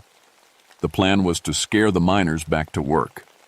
Instead, it killed 47 men and trapped them forever in collapsed tunnels. But the worst part was in a letter I found tucked inside an old mining journal. It was written by a company supervisor named Frank Morrison to his boss. "The union troublemakers have been dealt with permanently. Recommend sealing all entrances immediately and declaring the site too dangerous for body recovery. This will end the strike and serve as an example to other facilities." 47 men murdered for wanting to work safely and provide for their families. And now they were still down there, still trying to do their jobs, not understanding that they were dead. I drove back to the mine in a snowstorm, my headlights barely cutting through the blowing snow. What I found when I got there made me wish I'd kept driving. Marcus was gone. So was Patricia. But their voices joined the others underground, talking about their new assignments and how grateful they were for the work. I was alone with the mine, and it knew I was there. "Joseph Kowalski," came a voice from beneath my feet, old and gravelly like a man who'd spent his life breathing coal dust. "You're Tommy Kowalski's boy, ain't you?" My knees almost gave out. Who's asking?" "Name's Bill Sullivan. Worked alongside your daddy for 8 years before that bastard company laid him off. Always wondered what happened to Tommy's family." I pressed my ear to the ground, not caring how crazy it looked. "Mr. Sullivan?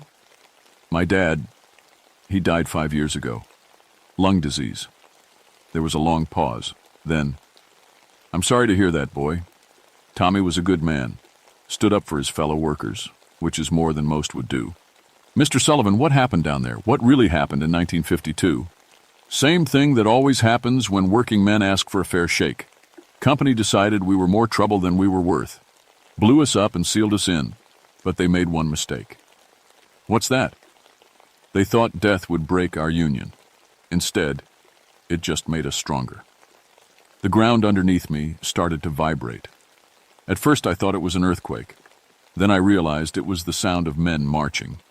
Dozens of heavy boots walking in unison through tunnels that should have been collapsed for decades.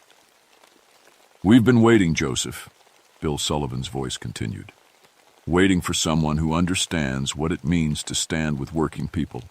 Your daddy raised you right, didn't he? He taught me to stick up for people who can't stick up for themselves. Then you'll understand why we can't let you leave. Not yet." The sealed entrances began to crack. Not breaking open exactly, but developing thin lines that glowed with a soft, warm light. Through those cracks came the sound of a full shift of miners. Men talking, tools clan, Jing, the rumble of coal cars on tracks.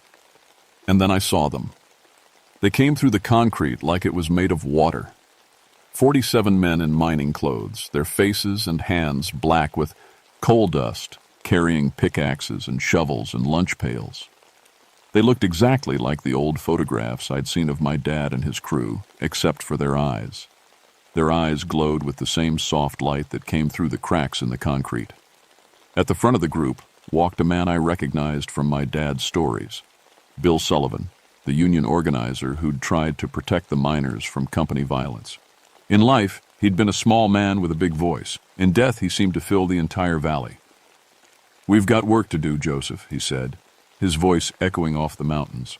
"Same work we've been doing for 26 years. Digging coal to keep the world running, trying to make an honest living in a dishonest business." "But you're dead." Bill smiled, and it was the saddest thing I'd ever seen. "Death don't end a man's responsibilities, son. We got families to feed, bills to pay, and a company that still owes us justice." Behind him, the other miners nodded in agreement. I could see Dr. Kim and Marcus among them now, their skin pale and their eyes glowing with that same eerie light. They looked peaceful, like they'd finally found where they belonged. "Your friends volunteered to help with the paperwork," Bill explained. "Smart fellows, both of them. We need good records if we're ever going to prove what the company did to us." "What do you want from me?" "Same thing we wanted from them. Help us do our job right. Help us make sure no other working men die for some rich man's profits." The other miners stepped closer, forming a circle around me. Up close, I could see the terrible injuries that had killed them. Crushed bones, burned flesh, lungs full of coal dust. But they smiled at me like old friends, and I heard my dad's voice whispering in my memory. "Always stand with your union brothers, Joey. They're the only ones who'll stand with you when times get hard." "What happens if I say no?" Bill's expression hardened. "Then you walk away and pretend you never saw us. Just like the company did. Just like the government did. Just like everyone else who could have helped but chose not to." I looked at the faces around me. Men who'd died trying to make a better life for their families, who'd been murdered for demanding basic safety and fair wages. Men like my dad, who'd spent their lives underground so people they'd never meet could have heat and electricity. "And if I say yes?" "Then you help us finish what we started. Help us prove that the Blackstone mine explosion was murder, not an accident. Help us make sure the men responsible face justice, even if they have to follow us underground to get it." The wind howled through the valley and snow began to fall harder. In the distance, I could hear vehicles approaching. The backup I'd called for finally making it through the storm. In a few minutes, this place would be crawling with cops and federal agents who would seal off the mine and bury the truth forever. Bill held out his hand to me. "What's it going to be, Joseph Kowalski? You going to stand with us or walk away like everyone else?" I stared at Bill Sullivan's outstretched hand. His skin looked solid, but I could see starlight through his fingers. Behind him, 46 other dead miners waited for my answer, their glowing eyes reflecting decades of hope and anger. The sound of approaching vehicles was getting louder. Maybe 10 minutes before the authorities arrived and everything got complicated.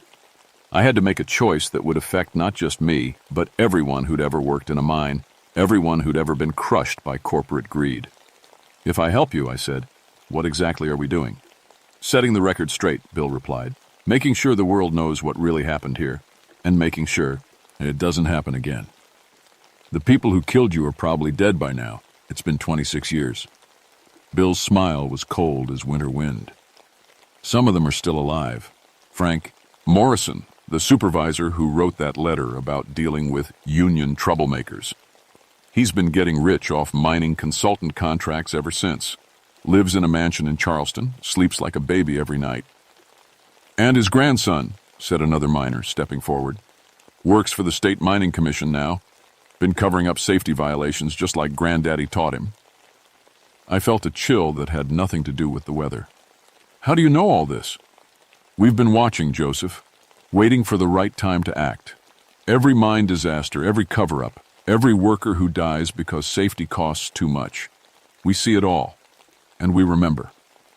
Dr. Kim stepped out of the crowd of miners, his face pale but his eyes burning with that ghostly light. "The evidence is all here," he said, holding up a briefcase I hadn't seen him carrying. Company documents, witness statements, proof of the murder, all perfectly preserved underground, waiting for someone to bring it to light. "Bob, what happened to you down there?" "I learned the truth," he said simply. "And once you know the truth, you can't unknow it. You can't walk away and pretend everything is fine." The vehicles were closer now. I could make out headlights cutting through the snow. Maybe 5 minutes left. "What do you need me to do?" Bill's expression softened. "Simple. Take the evidence to the newspapers, the FBI, anyone who'll listen. Tell them what you've seen here. And when the mining companies try to silence you..." "We'll be there," finished another miner. "All of us. Every worker who ever died for corporate profits. We'll stand behind you." "But there's a cost," Bill continued. "Once you take up this fight, you can't put it down. The mine will call to you the way it called to your friends here. You'll hear us singing when the wind blows, see us working when you close your eyes. Part of you will always belong to us." I thought about my dad, dying slowly from lung disease because the company wouldn't pay for proper ventilation. I thought about Dr. Kim and Marcus, who'd only wanted to help and got pulled into something bigger than they could understand. I thought about 47 men who'd died trying to make things better for their families. And if the evidence isn't enough, if people still don't believe? Bill's grin was sharp as a pickaxe. "Then we expand our operation. Every mine in West Virginia, Pennsylvania, Kentucky, anywhere working folks have died for rich men's profits. We wake them all up, get them organized, show the world what happens when you murder union men." The idea sent ice through my veins. Hundreds of dead miners, maybe thousands, all rising from collapsed tunnels and sealed shafts, all demanding the justice they'd been denied in life. That's not possible, isn't it? Bill gestured to the cracked concrete entrances, where warm light still glowed despite the February cold. "We've been keeping this mine running for 26 years, Joseph. Digging coal, maintaining equipment, following safety protocols the company never bothered with. If we can do that, what makes you think we can't do more?" Marcus stepped forward, still looking like the young graduate student he'd been, except for those glowing eyes. "The underground network connects everything," he said in a voice that sounded like wind through tunnels. "Every mine, every shaft, every tunnel where men have died. It's all connected, and we know the way through all of it." Car doors slammed in the distance, voices calling out, getting organized. The authorities had arrived. "Time's up, Joseph," Bill said. "You in or you out?" I looked at the faces around me. Men who'd died for trying to make the world a little bit fairer, a little bit safer for working people. Men like my dad, who'd spent their lives underground so others could live in the light. I reached out and took Bill Sullivan's hand. His skin felt like coal dust and starlight, cold and warm at the same time. The moment our hands touched, I felt the weight of the mountain above us, the depth of the tunnels below, and the presence of every man who'd ever died in a mine accident. Their voices joined the eternal chorus, singing songs of solidarity and sorrow. "Welcome to the Union, brother," Bill said. The briefcase appeared in my other hand, heavy with documents and evidence, warm with the touch of dead fingers that had preserved it for decades. In the distance, flashlight beams swept through the snow, searching for survivors of whatever had happened at the Blackstone mine. "Go," Bill said. "Tell our story, and when you need us..." "We'll be there," the miners said in unison, their voices echoing off the mountains and down through the valleys where other sealed mines waited in darkness. I ran toward the approaching lights, the briefcase clutched against my chest like a newborn baby. Behind me, the miners faded back into the mountain, but I could still hear them singing. I would always hear them singing. That was 6 months ago. The briefcase Bill Sullivan gave me contained enough evidence to blow the mining industry wide open. Company documents detailing deliberate safety violations, witness statements from miners who'd tried to report dangerous conditions, and most damning of all, Frank Morrison's letter admitting to the murders. The FBI investigation led to the arrest of 12 people, including Morrison's grandson, at the State Mining Commission. The families of the 47 dead miners finally got justice, and more importantly, they got the truth. The Blackstone mine is now a memorial site with each victim's name carved in granite along with the words, "Union Strong Forever." But that's not the end of the story. 3 weeks after the arrests, I got a call from a ranger in Pennsylvania. Voices singing underground at an abandoned mine near Pittsburgh. 2 weeks after that, Kentucky reported the same thing. Then Tennessee, Virginia, Ohio. Wherever men had died in mining accidents, the dead were waking up. I've been traveling from site to site, carrying evidence briefcases that appear overnight in my truck, filled with documents that should have been destroyed decades ago. Each mine has its own story of corporate greed and worker sacrifice, its own chorus of the dead demanding justice. The mining companies are scared now. They're settling lawsuits, improving safety standards, paying out claims they've fought for years. Because they know what I know. The dead are watching, and they have very long memories. I still work as a forest ranger, but my real job is different now. I'm a translator between the living and the dead, a messenger carrying stories that need to be told. And every night when I go to sleep, I hear them singing. Not just the miners from Blackstone, but all of them. Every man who ever died underground. Their voices joined in an eternal chorus of solidarity and hope. Dr. Kim and Marcus, they're still down there, keeping the records, making sure nothing gets forgotten or covered up. Sometimes I catch glimpses of them in my peripheral vision, standing at the edges of other mine sites, watching to make sure I tell the story right. My dad visits me too, in dreams where he's young again and wearing a hard hat with a headlamp. He tells me he's proud, that I'm doing the work he always wished he could have done. "Keep fighting, Joey," he says, "for all of us." The mine companies have put a price on my head. They want me discredited, silenced, maybe worse. But they don't understand what they're dealing with. I'm not just one man with a briefcase anymore. I'm backed by every worker who ever died for someone else's profit, and that's an army they can't buy or intimidate. Sometimes I wonder if I made the right choice that night. Out in the snow. If I should have just walked away and let the dead stay buried. But then I think about the families who finally got answers. The miners who are working safer jobs because of improved regulations and the voices that can finally rest because their stories have been told. The Blackstone Mine chorus still sings, but it's not a song of sorrow anymore. It's a song of victory, of justice served, and wrongs made right.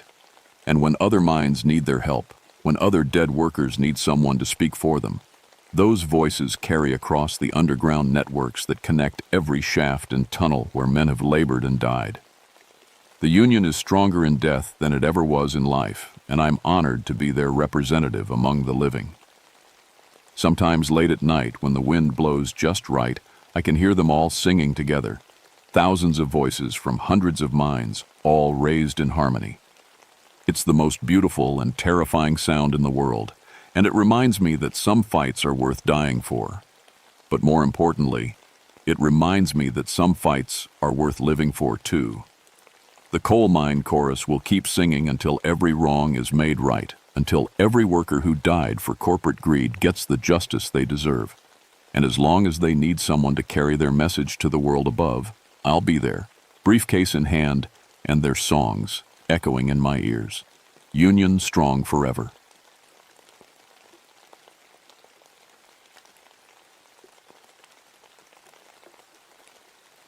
My name is Margaret O'Sullivan, but everyone calls me Maggie. I've been a park ranger in Jefferson National Forest for 9 years now, and I thought I'd seen everything these mountains could throw at me. Bears, lost hikers, illegal hunters, meth labs hidden in caves. You name it, I've dealt with it. What I hadn't dealt with was anything like what happened at Salvation Hollow. I used to be a nun. People are always surprised when I tell them that. They look at my ranger uniform, my muddy boots, the way I can curse like a sailor when I stub my toe on a rock, and they can't picture me in a habit. Truth is, I left the convent 12 years ago after what the church calls a crisis of faith. What I call it is finally waking up to reality.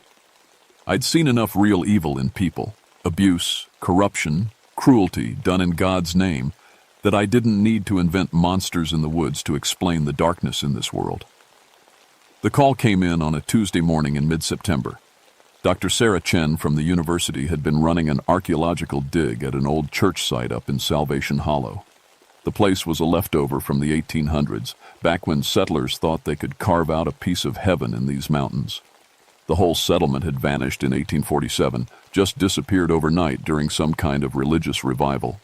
Only the church remained, though the bell tower had collapsed back in the 1920s.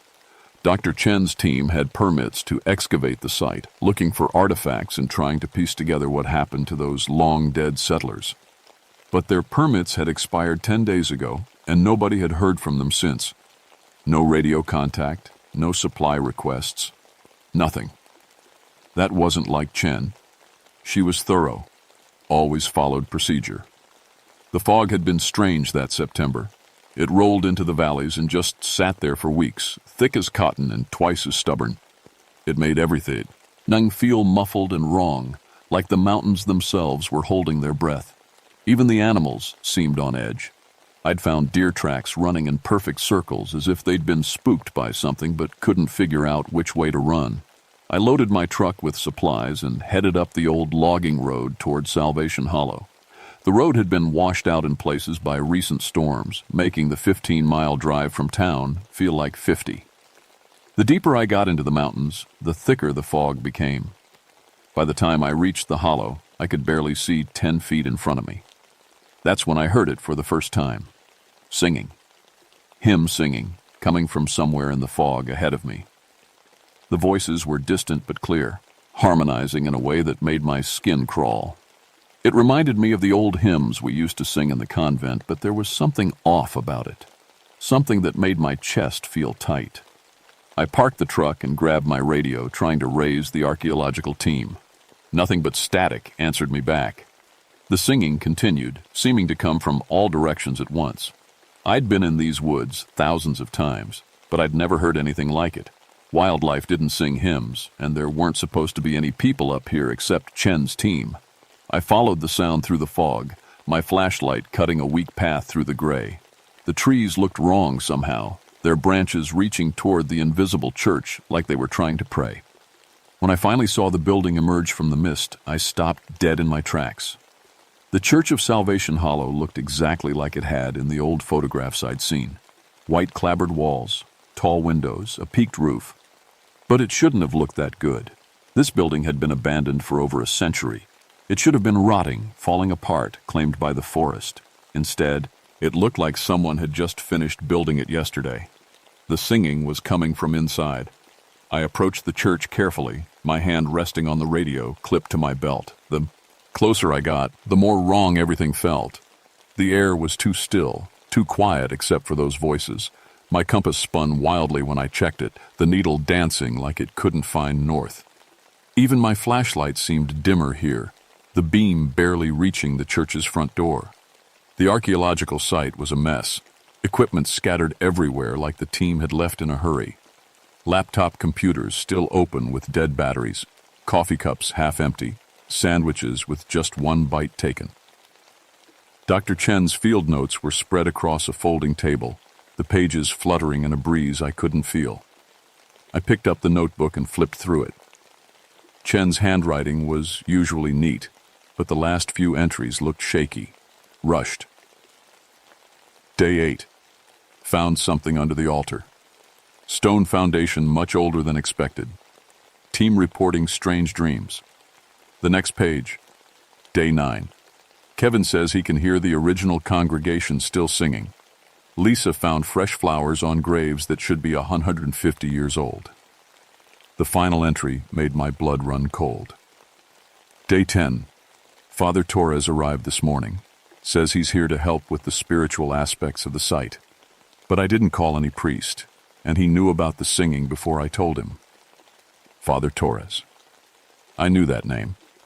Father Michael Torres had been the priest who helped me transition out of religious life. who'd listened to my doubts without judgment and helped me find my path as a ranger. But what was he doing here? And why hadn't Chen called for him? The singing stopped. The silence that followed was worse than the hymns had been. It pressed against my eardrums like water, making me dizzy. I called out, "Hello, Dr. Chen? Anyone there?" My voice sounded small and wrong in the sudden quiet. That's when I noticed the bell. There was no bell tower. It had collapsed decades ago, but I could see a bronze bell hanging in midair above the church, suspended by nothing. As I watched, it swung once, twice, and rang out clear and loud across the hollow. The sound seemed to echo forever. I tried my radio again. Still nothing but static, though for a moment I thought I heard something else underneath the white noise. A voice, distant and scratchy, speaking in old-fashioned English about gathering the flock and eternal worship. I turned the radio off and clipped it back to my belt. The church door stood slightly open. Through the gap, I could see candlelight flickering inside. Someone was definitely in there, but the way the light moved didn't look right. It danced and swayed like the flames were alive, casting shadows that seemed to move independently of their sources. I pushed the door open and stepped inside. The interior took my breath away. The church was beautiful. Polished wooden pews, stained glass windows that somehow caught light despite the fog outside. An ornate altar decorated with fresh flowers. It looked like it had been maintained by loving hands for all these years, not abandoned to rot. But it was the people that really stopped me cold. There were maybe 30 of them sitting in the pews, all dressed in old-fashioned clothes from the 1800s. Long dresses for the women, dark suits for the men, children in their Sunday best. They sat perfectly still, facing the altar where a tall figure in preacher's robes stood with his back to me. The preacher's face was hidden in the shadow of his hood, but his voice carried clearly as he spoke about salvation and eternal service. I blinked hard, thinking the fog had gotten to me. But when I opened my eyes, they were still there, still sitting in perfect rows, not moving, not breathing. And I realized with a chill that I could see right through them to the wooden pews beneath. The preacher turned toward me, and where his face should have been was only darkness. When he spoke, his voice seemed to come from everywhere at once. "Welcome, Sister Margaret. We've been waiting for you to return to the fold." I stumbled backward toward the door, but it had somehow closed behind me. The ghostly congregation turned as one to look at me, their pale faces serene and terrifying. In the front pew, I saw Dr. Chen sitting perfectly still, her eyes closed and a peaceful smile on her lips. Next to her sat a young woman I recognized from the university photos, Lisa Park, one of the graduate students. They weren't moving, they weren't breathing, but they were somehow still there. The preacher raised his hand, and when he did, I felt an overwhelming urge to walk forward and take my place in the pews, to join the eternal service, to never leave. I fought against the compulsion, pressing my back against the door. "This isn't real," I whispered. "This can't be real." The preacher's laugh echoed through the church like wind through a graveyard. "Reality is what we make it, sister, and this congregation has been making its own reality for a very long time." That's when I noticed Father Torres. He sat in the third pew wearing his black priest's collar, his familiar face turned toward the altar in rapture. When I called his name, he didn't respond. He just sat there like all the others, part of the eternal service. The bell rang again, and the congregation began to sing. The same hymn I'd heard outside, but now I was close enough to see that their mouths weren't moving. The sound came from somewhere else, somewhere deeper. It wrapped around me like chains, pulling me toward an empty space in the front pew. I finally managed to grab the door handle and stumble outside into the fog. Behind me, the singing continued, but now it sounded like laughter. I made it back to my truck on shaking legs, my mind reeling from what I'd seen. Ghosts weren't supposed to exist. I'd left religion behind precisely because I couldn't believe in things that couldn't be proven. But I'd seen Dr. Chen in that pew, and she'd been missing for 10 days. I tried the RA. Dio again, this time getting through to the ranger station. Base, this is Maggie. I need backup at Salvation Hollow. We have missing persons and complications. The response crackled through static. Copy, Maggie. What kind of complications? How do you explain a church full of ghosts to someone sitting in a normal office 40 miles away? Just send someone and call the county coroner. We're going to need him. While I waited for backup, I searched the archaeological campsite more thoroughly. In Dr. Chen's tent, I found her laptop still running on battery backup. The last video log entry was dated 3 days ago. When I played it, Chen appeared on screen, looking exhausted and frightened. This is Dr. Sarah Chen, day 13 of the Salvation Hollow excavation, she began, glancing nervously over her shoulder. I need to report some unusual findings. We discovered a chamber beneath the church altar containing documents and artifacts that predate the official settlement by at least 50 years. The papers describe a preacher named Ezekiel Thorne, who made some kind of pact to ensure his congregation would worship forever. She paused as singing could be heard in the background. The team has been experiencing shared hallucinations. We all see the same figures, hear the same voices. Kevin thinks we're being exposed to some kind of gas leak from underground, but our air quality tests come back normal. Lisa started attending the services 3 nights ago. She just sits in the church all night, claiming she's part of the congregation now. The video cut to static for a moment, then resumed with Chen looking directly into the camera. If something happens to us, if we don't make it out, someone needs to know. This place is wrong. The preacher we found in the documents, Ezekiel Thorne, I think he's still here, still preaching to his flock. And I think he went ants to add us to his congregation. The recording ended there. I was still staring at the blank screen when I heard footsteps approaching through the fog. Relief flooded through me until I realized the steps were too measured, too rhythmic, like someone walking to the beat of a slow hymn. Kevin Murphy, the archaeological team's lead excavator, emerged from the mist. He was dressed in a dark suit that looked like it belonged in a museum, walking with the same serene expression I'd seen on the faces in the church. His skin had a waxy, pale quality that made my skin crawl. "Hello, Maggie," he said in a voice that didn't sound quite like his own. "Brother Ezekiel would like to speak with you. He has a message about your calling." I backed toward my truck, but Kevin moved to block my path. Up close, I could see that his eyes were completely black, reflecting the fog like dark mirrors. "You left God's service once, Sister Margaret," Kevin continued, "but God is merciful. He's offering you a chance to return, to serve forever in perfect faith, without doubt, without question." "Kevin, this isn't you," I said, trying to keep my voice steady. "Whatever's happened here, we can get help. We can..." "Help?" Kevin tilted his head like a curious bird. "We are beyond help. We are beyond doubt. We have found perfect peace in eternal worship." He took another step forward, and I could smell something wrong about him. Not decay, but something like old flowers and stagnant water. When he smiled, I saw that his teeth were too white, too perfect. Dr. Chen tried to resist too. She fought for 3 days before she accepted her place in the congregation. But fighting only makes it harder. Why struggle against paradise? I fumbled for my truck keys, my hands shaking so badly I could barely grip them. Kevin watched with patient amusement like he had all the time in the world. Maybe he did. "The others are waiting for you in the church," he said. "Lisa, Father Torres, Dr. Chen, they're all so happy now, so at peace. Don't you want to feel that peace again?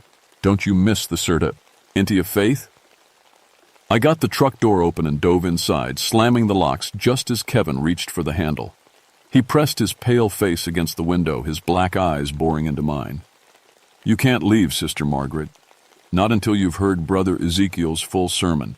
Not until you've taken your place with the flock." I started the engine and threw the truck in reverse, but Kevin didn't move away from the window. Instead, he seemed to fade, becoming translucent like the congregation in the church. My truck drove right through him, and in the rearview mirror, I saw him standing unchanged in the road, watching me go. But I didn't get far. A mile down the logging road, I found another member of the archaeological team standing in my path. Lisa Park, the graduate student from the video. She wore a long white dress that looked like it had been styled in the 1800s, and her face had the same peaceful, terrifying expression as Kevin's. I tried to drive around her, but she moved to block me again, this time joined by two other figures I didn't recognize, a man and woman in period dress who had to be from the original 1847 congregation. They stood hand in hand, smiling at me with black eyes. The radio crackled to life without me touching it. A voice I now recognized as Brother Ezekiel Thorne filled the truck cab. "You cannot flee from salvation, Margaret O'Sullivan. You cannot run from your calling. The road leads only back to the church, back to the eternal service, back to me." I looked ahead and behind. The fog had grown thicker, and now I could see more figures emerging from the gray. Dozens of them, all in old-fashioned clothes, all walking slowly but purposefully toward my truck. The entire ghostly congregation was coming for me, and somewhere in the distance, that bell kept ringing, counting down to something I didn't want to imagine. I abandoned the truck and ran into the forest, crashing through underbrush as the fog closed in around me. Behind me, I could hear the measured footsteps of the congregation, never hurrying, but never stopping. Their hymn singing followed me through the trees, seeming to come from every direction at once. The woods felt different now, wrong in ways that made my head spin. Trees grew in perfect straight lines like church pews. Wildflowers bloomed in geometric patterns that spelled out words and languages I didn't recognize. And no matter which way I ran, I kept finding myself back at the church. On my fourth attempt to escape, I gave up and approached the building directly. If I was trapped here, I needed to understand what I was facing. The front door stood open like a mouth, candlelight spilling out onto the fog-covered ground. This time, I was ready for what I'd find inside. Brother Ezekiel Thorne stood at the altar, no longer trying to hide his face. What looked back at me wasn't human. It was tall and skeletal, with skin like old parchment and eyes that burned with cold fire. His preacher's robes hung on a frame that seemed too thin to support them, and when he smiled, his teeth were black as tar. "Welcome home, Sister Margaret," he said, and his voice echoed through dimensions I couldn't name. "I've been waiting so long for your return." The congregation filled every pew, and now I could see them clearly. The original settlers from 1847 sat alongside more recent additions, hikers who'd gotten lost over the years, researchers who'd come to investigate, even other park rangers who'd vanished without explanation. All of them wore the same expression of peaceful devotion. Dr. Chen sat in the front row, her hands folded in prayer. When I called her name, she looked at me with those terrible black eyes and smiled. "Don't fight it, Maggie," she said in a voice like rustling leaves. "It's so much easier when you stop fighting, so much more peaceful." Father Torres was there too, still wearing his priest's collar, but his face was pale and waxy like all the others. "I tried to help them," he said when he saw me looking. "I came here to perform an exorcism, to free the souls trapped in this place. But Brother Ezekiel showed me the truth. This isn't a prison, it's paradise. Eternal worship without doubt, without questioning, without the burden of free will." "Precisely," Brother Ezekiel said, stepping down from the altar. "I have given these souls what they truly wanted. Perfect faith, unending service, eternal peace. No more struggles with doubt, no more wrestling with uncertainty. They worship, and in their worship, they find perfect happiness." I backed toward the door, but it slammed shut before I could reach it. The windows went dark, cutting off any light from outside. The only illumination came from the candles that burned with cold, blue flames. "You were chosen for this, Sister Margaret," the preacher continued, moving closer with each word. "Your years of service in the convent, your training in faith and devotion, you're perfectly prepared to be my assistant in this holy work. Together we'll gather more souls for the eternal congregation." "This isn't holy," I said, finding my voice at last. "This is slavery. You've trapped these people, stolen their free will." Brother Ezekiel laughed, and the sound made the church walls shake. "Free will? What good is free will when it leads only to doubt and suffering? I have freed them from choice, from uncertainty, from the burden of having to decide whether to believe. Now they simply worship, forever and ever, in perfect bliss. He raised his hand, and I felt that same compulsion I'd experienced before, the overwhelming urge to walk forward, to take my place among the congregation, to stop fighting and just give in to the peace he offered. But as I fought against the mental pressure, I realized something important. The preacher's power worked through religious conditioning, through the part of me too. Had once been a nun that had been trained to obey and serve, but I'd broken free from that conditioning once before. "I don't serve your kind of God anymore," I said, straightening up. "I learned something when I left the convent. Real faith doesn't require surrender of the mind. Real love doesn't demand slavery." Brother Ezekiel's expression darkened. "You think your weak human love is stronger than my divine service? You think your pathetic rebellion can break bonds that have held for over a century?" "Not rebellion," I said, walking toward the altar despite every instinct screaming at me to run. "Love, self-sacrifice, the same things that drove me to become a nun in the first place, and the same things that gave me the strength to leave when the church became corrupt." I could feel the congregation stirring behind me, their perfect peace disrupted by my words. Dr. Chen looked confused, like she was trying to remember something important. Father Torres's black eyes flickered with something that might have been recognition. "I offer myself," I said loudly, addressing the preacher directly. "Take me as your assistant, your second in command, whatever you want. But release the others. Let them go to whatever peace awaits them naturally." Brother Ezekiel paused, considering. "You would trade your soul for theirs?" "Yes. Even though they chose to be here? Even though they found happiness in eternal service?" I looked at Dr. Chen, at Father Torres, at all the faces turned toward me. Under the peaceful expressions, I could see something else, a flicker of awareness, of trapped humanity crying out for release. "They didn't choose," I said. "You took their choice away. But I'm offering mine freely." The preacher smiled, revealing those black teeth. "Very well. One willing soul is worth a dozen taken by force. Accept your place as my eternal assistant, and I'll release the others to whatever fate awaits them." I walked to the altar, each step feeling like I was walking underwater. Behind me, I could hear the congregation stirring, murmuring, as if waking for a long dream. "Do you, Margaret O'Sullivan, accept eternal service in my holy work?" I looked at the faces of the trapped souls one more time, then back at the creature wearing preacher's robes. "I accept." The words hit the church like lightning. The moment I spoke those words, everything changed. Brother Ezekiel Thorne threw back his head and laughed in triumph, but his laughter cut short as golden light began to fill the church. Not the cold blue of his candles, but warm, genuine light that seemed to come from everywhere and nowhere. The congregation gasped as one, their black eyes clearing to show their natural colors. Dr. Chen looked around in confusion, then terror, as she realized where she was. Father Torres crossed himself and began praying in Latin, his voice shaking but determined. "What have you done?" Brother Ezekiel snarled, his form beginning to waver like heat shimmer. I felt the answer in my heart, finally understanding what was happening. "I gave myself freely, out of love for others." That's the one thing you can't corrupt or control. Genuine self-sacrifice breaks your power because it comes from true faith, not the kind that demands blind obedience, but the kind that chooses love over fear. The preacher's form was dissolving now, his century-old binding to this place unraveling.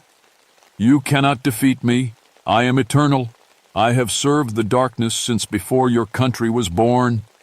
"And now your service is ended," I said, feeling strength I didn't know I possessed flowing through me.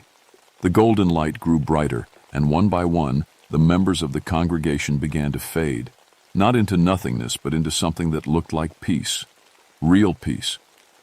Dr. Chen caught my hand as she began to fade. "Thank you," she whispered. "I can see them now. My parents, my grandmother. They're waiting for me." Father Torres paused beside me as his form became translucent. "You found your faith again, didn't you, Maggie? Not the kind they teach in seminaries, But the real thing, I nodded, tears streaming down my face. I found it in service to others, not service to power. One by one, they faded into that golden light, finally free to continue their journey to whatever came next. The original 1847 congregation went too. Their century-plus imprisonment finally ended. Even the recent victims, Kevin, Lisa, the other researchers, were released from their ghostly bondage. Brother Ezekiel Thorne was the last to go, his form unraveling like smoke in the wind. "This isn't over," he hissed. "There are other churches, other congregations. The darkness has many servants. And the light has many guardians," I replied. He screamed once, then dissolved completely, leaving only the echo of his voice fading into nothing. The church building began to collapse around me, its supernatural preservation finally failing. I ran for the door as the roof caved in and the walls crumbled. Behind me, a century and a half of accumulated wrongness was finally being set right. I made it outside just as the entire structure fell in on itself, raising a cloud of dust and debris that mixed with the fog. When the dust settled, nothing remained but a foundation of old stones and the memory of what had happened here. My truck started on the first try, and the fog lifted as I drove back down the mountain. By the time the backup rangers arrived at my radio call, there was nothing to see but archaeological equipment scattered around an empty ruin. The official report listed it as a structural collapse that caught the research team inside. Tragic, but not unusual for old buildings in the mountains. I never told anyone the real story. Who would believe it? But I kept Dr. Chen's research notes, and I started my own investigation into similar disappearances throughout the Appalachian region. Turns out Salvation Hollow wasn't unique. There are other places, other churches, other servants of the darkness still operating. I'm still a park ranger, but now I have a different mission. I watch for the signs, unexplained disappearances, reports of phantom singing, churches that look too well preserved for their age. When I find them, I do what needs to be done. Last month, I got reports of hymn singing coming from an abandoned church in West Virginia. The local rangers found a historical research team that had gone missing 2 weeks earlier. Their equipment was scattered just like it had been at Salvation Hollow. I'm driving up there tomorrow morning. Some people might say I'm crazy, chasing ghost stories through the mountains. Maybe they're right. But I know what I've seen, and I know what I've done. I found my faith again in that church. Not faith in institutions or doctrines, but faith in the power of love to overcome darkness. And sometimes, that's enough to set the trapped souls free. The mountains are full of old churches, old secrets, old hungers that feed on faith turned to fanaticism. But they're also full of people like me, people who've learned that real faith means standing up to the darkness, not surrendering to it. Brother Ezekiel was right about one thing. This isn't over. But he was wrong about who was going to win. I've got work to do.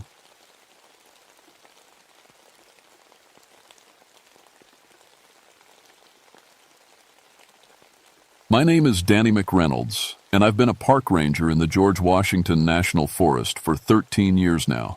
Before that, I taught high school geology for 6 years until I got tired of kids throwing paper airplanes when I talked about rock formations.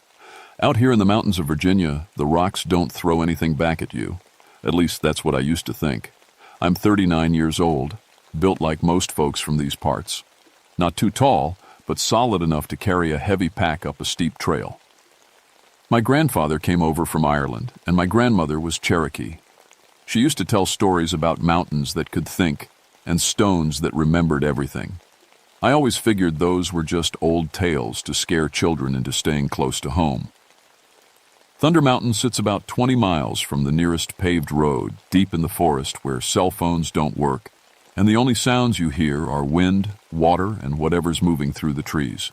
It's a beautiful place, covered in old-growth pines and oaks, with streams that run crystal clear and deer that'll let you get close enough to count their spots. But Thunder Mountain has always been different from the other peaks around here. The Cherokee called it the place where stones speak, and even the old copper miners from the 1800s had stories about hearing music coming from inside the rocks. I'd always figured it was just wind blowing through limestone caves. Wind can make some pretty strange noises when it hits rock the right way. That morning in late August, I got a radio call from headquarters that changed everything. A geological survey team had gone missing up on Thunder Mountain. They'd been there for 6 days studying some old copper deposits for a mining company. Their last radio check-in was 3 days ago, and their families were starting to worry. The team leader was Dr. Pat Paz, Risha Vance, and hearing her name made my chest tight. We'd worked together years ago when I was still teaching. Patricia was the kind of woman who could look at a chunk of rock and tell you exactly how old it was and what the weather was like when it formed. She was also the kind of woman who'd made me think about giving up teaching and finding a job where I might see her more often. I loaded my backpack with emergency supplies, checked my radio twice, and headed up the old mining trail toward Thunder Mountain. The weather had been rough lately, lots of thunderstorms that seemed to hit the mountain more than anywhere else. Lightning had knocked out 2 communication towers, which explained why the survey team's radio had gone quiet. As I hiked up the trail, I started noticing things that didn't feel right. The birds had gone quiet, and I hadn't seen any deer sign for the last 2 miles. Even the insects seemed to have disappeared. The air felt heavy, like it does right before a big storm, but the sky was clear. Then I heard it, a low humming sound that seemed to come from everywhere and nowhere at once. It was so deep I felt it in my bones more than heard it with my ears. It reminded me of the way a big church organ sounds when someone plays the lowest notes, but quieter and somehow more alive. I stopped walking and listened hard. The sound would fade away for a minute, then come back stronger. It wasn't wind. I'd heard wind through caves and canyons hundreds of times, and this was something else entirely. This sounded almost like singing. My head started to ache, a dull throbbing that seemed to match the rhythm of the humming. I took 2 aspirin from my first aid kit and kept walking. But the closer I got to Thunder Mountain, the worse the headache became. By the time I could see the survey camp through the trees, I felt like someone was driving nails into my skull. Hell, the survey camp looked like someone had left in a hurry, but not the way you'd expect if there was real danger. The tents were still standing and properly staked down. Expensive equipment. Seismic readers, core sample containers, laptop computers, sat out in the open like the team had just stepped away for lunch. But their lunch was still on the camp table, sandwiches half-eaten and already growing mold. Coffee cups sat full of green scum. Flies buzzed around plates of food that had been sitting there for days. I called out, "Patricia! Dr. Vance!" My voice echoed off the mountain face, but nobody answered. The humming sound got a little louder, and I noticed that it seemed to be coming from the rocks themselves. I found Patricia's notebook lying open next to a piece of copper ore. Her last entry was dated 3 days ago. Mineral formations showing unusual acoustic properties. Samples produce musical tones when struck. Need to investigate further. The rocks are responding to each other like some kind of natural orchestra. That didn't make sense. Rocks don't make music. They make noise when you hit them, sure, but not music. I picked up a small piece of the copper ore and tapped it with my knife handle. Instead of the dull thunk I expected, it rang like a bell, a pure, sweet note that hung in the air for almost 10 seconds. I tried another piece. This one made a different note, lower and richer. When I tapped both pieces at the same time, they seemed to harmonize with each other, creating a sound that was actually pretty beautiful. "What the hell?" I said out loud, and immediately wished I hadn't. The mountain seemed to catch my words and throw them back at me from a dozen different directions, each echo slightly different, like a chorus of voices all saying, "What the hell?" in slightly different tones. I grabbed the radio and tried to call headquarters. Static filled the speaker, but underneath the crackling, I could hear something that sounded almost like voices singing. I adjusted the frequency, but it didn't help. Every channel was full of the same weird music. That's when I noticed the seismic equipment was still running. The paper readout showed continuous activity, little earthquake tremors happening every few seconds, like the mountain was breathing. But that was impossible. You don't get regular seismic activity like that unless there's something artificial causing it. I followed the equipment cables to where they disappeared into a crack in the rock face. The crack wasn't very wide, but it went deep into the mountain. When I put my ear close to it, the humming sound got much louder. It definitely seemed to be coming from inside the mountain. I got my flashlight and shined it into the crack. About 10 feet down, the narrow passage opened up into what looked like a natural cave chamber. I could see some of the survey team's equipment down there. More cables, a sample container, what looked like someone's backpack. The smart thing would have been to go back and get help. Call in a search and rescue team with proper caving equipment. But I kept thinking about Patricia down there, maybe hurt, maybe trapped, waiting for someone to find her. I squeezed through the crack. It was tight, and I had to take my backpack off and push it ahead of me, but I made it through. The chamber on the other side was bigger than I'd expected, maybe 30 feet across and 15 feet high. The walls were lined with copper veins that seemed to glow in my flashlight beam. That's where I found Dr. Robert Kim. He was standing against the far wall of the chamber, but something was very wrong with the picture.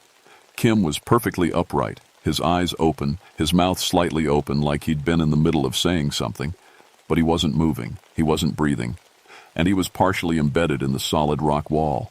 From his chest down, his body disappeared into the stone like he'd been pressed into soft clay that had then hardened and around him. But the rock showed no cracks, no signs that it had ever been disturbed. It looked like he'd always been part of the wall. I reached out to touch his face, and his skin felt cold as marble. His eyes didn't blink. He didn't respond when I said his name, but somehow I could tell he was still alive. Don't ask me how I knew. There was just something about him that wasn't quite dead. The humming sound was much louder in the chamber, and now I could tell it was definitely coming from the copper veins in the walls. When I touched one of the veins with my finger, it vibrated like a guitar string, sending a musical note echoing through the chamber. The note seemed to wake something up. The humming got louder, more complex. I started to hear what sounded like different voices joining in, some high, some low, some that seemed to match the note I'd just made. That's when I noticed Dr. Kim's lips were moving, just slightly. No sound was coming out, but he was trying to say something. I leaned closer and barely heard him whisper, "Get out while you still can." I backed away from Kim so fast I tripped over my own feet. The flashlight slipped from my hands and rolled across the cave floor, sending crazy shadows dancing on the walls. In the jumping light, I could see other shapes embedded in the rock, shapes that looked human. The humming turned into something that sounded more like singing now. Voices joined in from different parts of the chamber, some deep like men's voices, some higher like women or children. The melody was strange and beautiful, but it made my skin crawl. I grabbed my flashlight and ran for the crack that led back outside. But when I got there, the opening was smaller, a lot smaller. I could barely get my head through, let alone my whole body. "No, no, no," I said, pushing against the rock walls. But they felt solid as concrete. Either I was losing my mind, or the mountain had somehow closed the passage while I was looking at Kim. Behind me, the singing got louder. I turned around and saw something that made my knees go weak. The copper veins in the walls were glowing brighter now, pulsing like a heartbeat, and in that pulsing light, I could see at least 6 human figures embedded in the rock around the chamber. Men and women of different ages, all perfectly preserved, all with their eyes open and their lips moving slightly in time with the music. One of them was Sandra Walsh, another member of the survey team. I recognized her red hair and the small scar on her chin from where she'd fallen off her bike as a kid. She'd told me that story last year at a conference in Richmond. Sandra was embedded in the wall up to her waist, but unlike Kim, she was still fighting it. Her hands pressed against the rock, trying to push herself free. When she saw me, her eyes went wide with hope and terror. "Danny," she whispered, her voice barely audible over the singing. "Help me! It's pulling me in!" I ran to her and grabbed her hands, pulling as hard as I could. For a moment I thought I felt her move, like she was coming loose from the rock.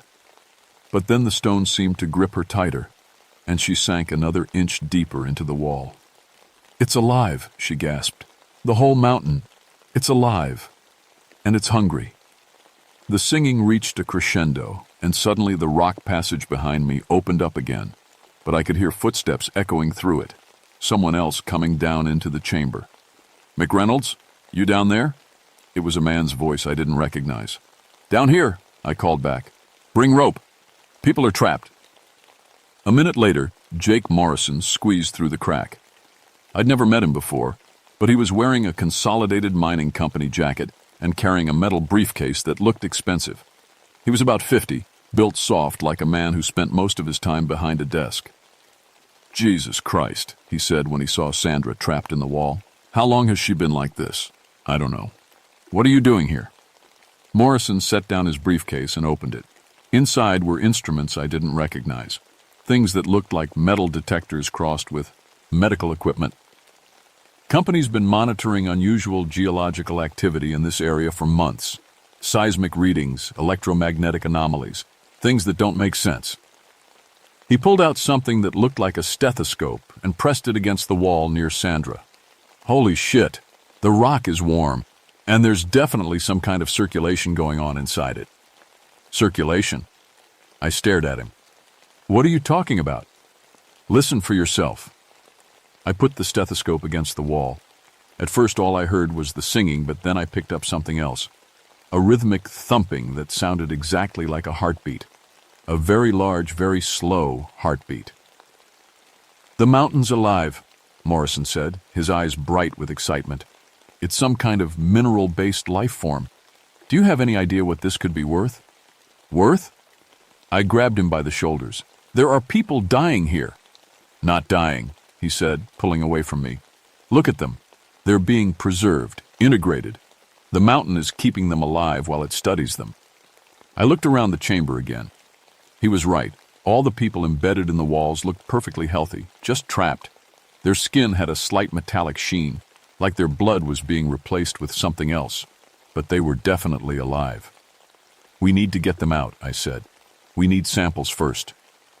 Morrison was already pulling tools out of his briefcase. "If we can figure out how this organism works, we can replicate it. Imagine the medical applications. Imagine the mining possibilities." The singing suddenly stopped. The silence was so complete it hurt my ears. Then, very slowly, a new voice joined the chorus, a deep, rumbling sound that seemed to come from everywhere at once. It wasn't human. It was too big, too old, too alien. But somehow I understood what it was trying to say. "Hungry, so hungry. Feed me. Bao, ring me more." Morrison was grinning like a kid on Christmas morning. "It's trying to communicate." The voice came again, clearer this time. "Iron, copper, calcium, phosphorus. You have what I need." That's when I realized what was happening. The mountain wasn't just alive. It was feeding on the minerals in human bodies, the copper in our blood, the calcium in our bones, the iron in our muscles. It was slowly absorbing the survey team, keeping them conscious while it drained them of everything it needed to stay alive. And we'd just walked into its dining room. Morrison was so excited he could barely stand still. He pulled out a device that looked like a combination radio and computer and started speaking into it. "Base, this is Morrison. I'm confirming the anomaly. We have a living geological formation, definitely sentient, definitely capable of communication.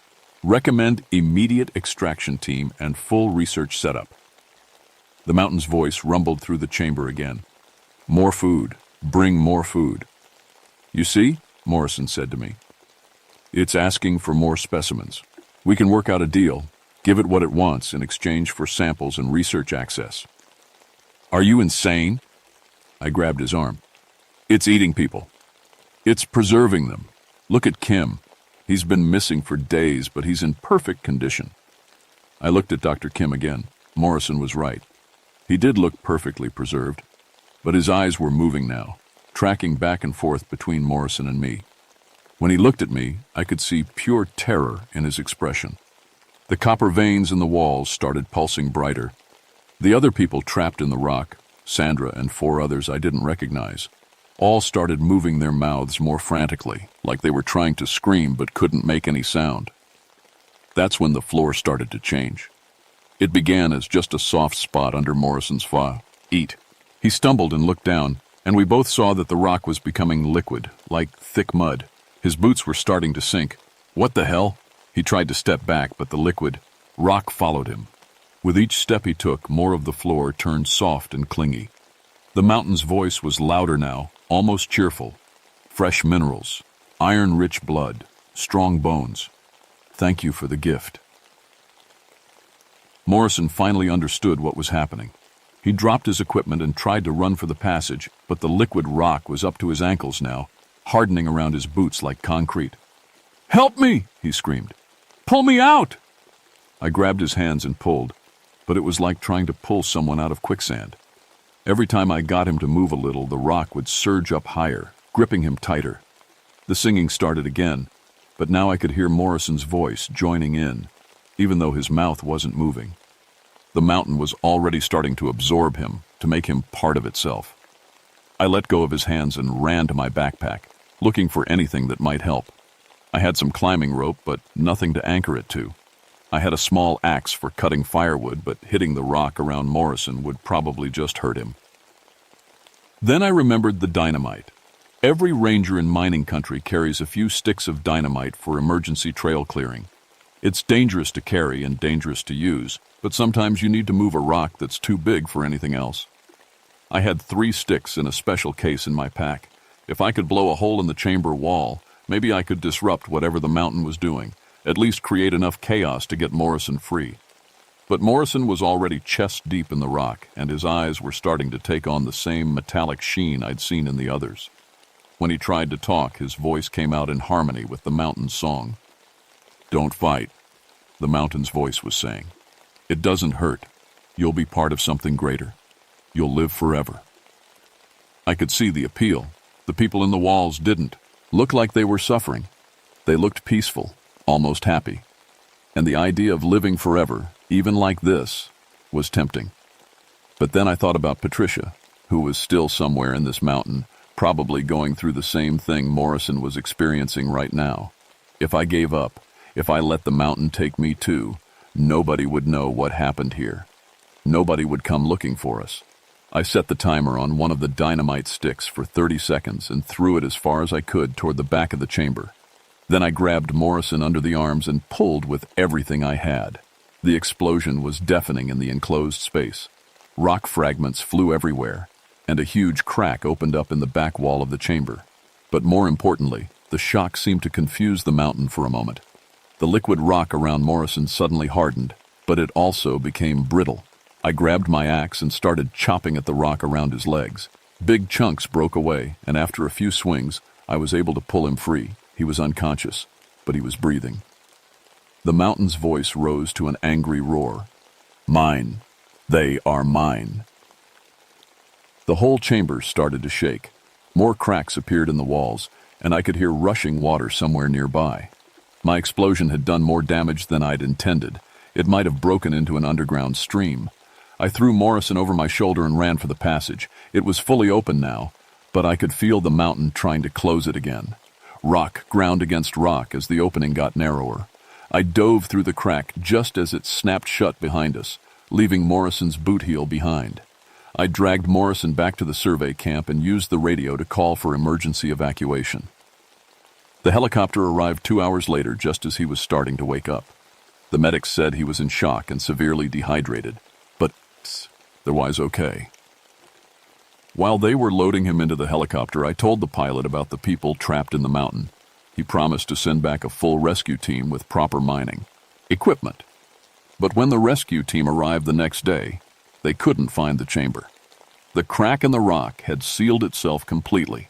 Their ground-penetrating radar showed solid rock for hundreds of feet in every direction. According to their instruments, there was no cave, no chamber, no trapped people, just rock. The official report said the survey team had been caught in a rock slide. Morrison backed up the story. He claimed he didn't remember anything after entering the cave. The mining company paid the families compensation and quietly closed their exploration project. But I knew what I'd seen. And 3 weeks later, I started hearing reports from other rangers in the area. Strange humming sounds coming from mountains near old mining sites. Hikers reporting rocks that seemed to sing when the wind blew through them. Geological survey teams finding mineral formations that didn't match any known patterns. I put together a file with everything I could remember about Thunder Mountain. I documented the singing rocks, the living stone, the people who'd been absorbed. I made copies and hid them in different places, hoping that someday someone would believe the story and know what to look for. Because the mountain is still alive, it's still hungry, and now it knows that people will come looking for the ones it takes. Last month I got a call from a ranger in West Virginia. A survey team had gone missing near an old copper mine. Before they disappeared, they'd reported finding rocks that produced musical tones when struck, rocks that seemed to respond to human voices. I told him to stay away from the site. I told him to call off any rescue attempts until we could bring in military explosives, maybe something strong enough to break up whatever was living in those mountains. He laughed and said I'd been spending too much time alone in the woods. The next day, his radio went silent. I'm writing this down because I think there are more of these things out there. Maybe they've always been there, sleeping in the deep places where copper and iron flow through rock like blood through veins. Maybe our mining operations have been waking them up, one by one. If you're reading this and you hear rocks singing in the mountains, don't go looking for the source. Don't try to investigate. Don't trust anyone who says they want to study it or harvest it or make a deal with it. Just run. And if you can't run, if it's already got you, if you can feel the stone reaching up through your feet and into your bones, well, they say it doesn't hurt. They say you'll live forever, part of something ancient and patient and hungry. But I've seen the look in their eyes. Those people trapped in the walls. Living forever isn't always a blessing. My name is Danny McReynolds, and I used to think rocks were just rocks. I know better now.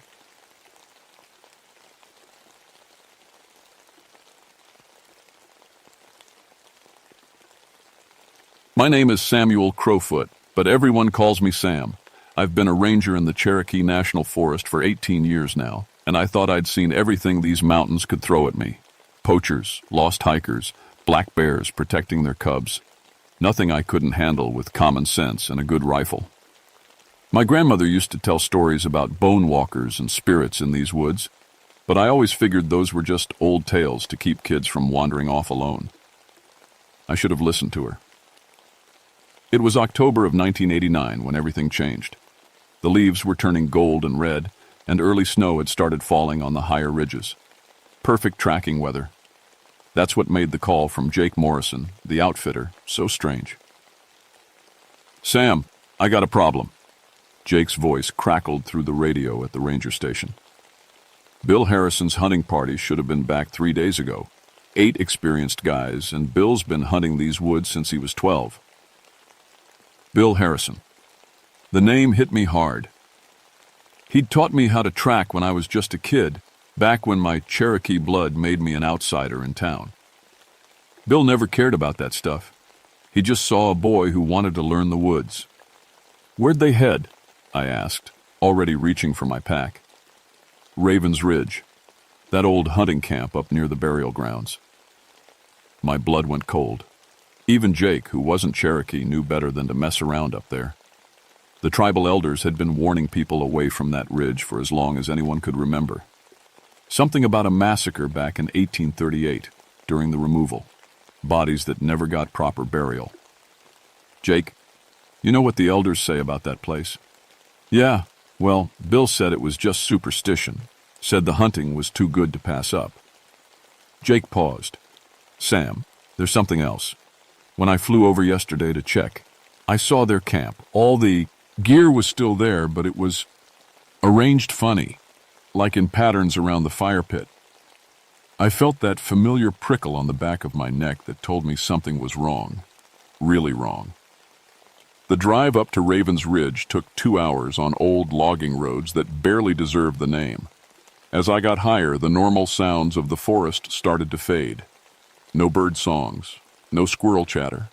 Even the wind seemed muted, like the mountain itself was holding its breath. I'd grown up in these woods, but I'd never heard them this quiet. By the time I reached the trailhead, the sun was getting low. The old Cherokee trail that led to the ridge was overgrown, but still visible if you knew what to look for.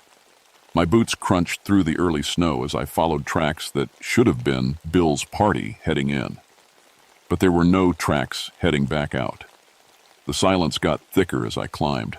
Not even the sound of my own breathing seemed right. It was like the air itself was watching me. I found their camp just as the last light was fading. Jake was right. All their gear was there. Tents, cooking supplies, enough food for a week. But it was arranged in perfect circles around a cold fire pit, like some kind of ritual. 8 sleeping bags laid out like spokes of a wheel, rifles stacked in precise triangles. Bill would never arrange camp like this. He was practical, efficient. This looked like something out of one of Grandma's old stories. That's when I noticed the bones. Small bones at first, rabbit, squirrel, maybe some bird bones. But they weren't scattered naturally. Someone had arranged them in intricate patterns between the tents, geometric shapes that hurt to look at for too long. They reminded me of something, but I couldn't place what. I set up my own tent outside the circle and built a fire. The flames seemed dimmer than they should be, barely pushing back the darkness. I ride my radio, but all I got was static. Then, underneath the white noise, I heard something that made my skin crawl. Tapping. Rhythmic, like drum beats, but not quite right. I knew every sound these woods could make, and this wasn't natural. It sounded like bones clicking together. "Hello?" I called out. "Bill? That you out there?" The tapping stopped. The silence that followed was worse than the sound. I didn't sleep much that night. Every time I dozed off, I'd hear that tapping again, closer each time. When dawn finally came, I found new bone arrangements around my tent. Larger bones this time.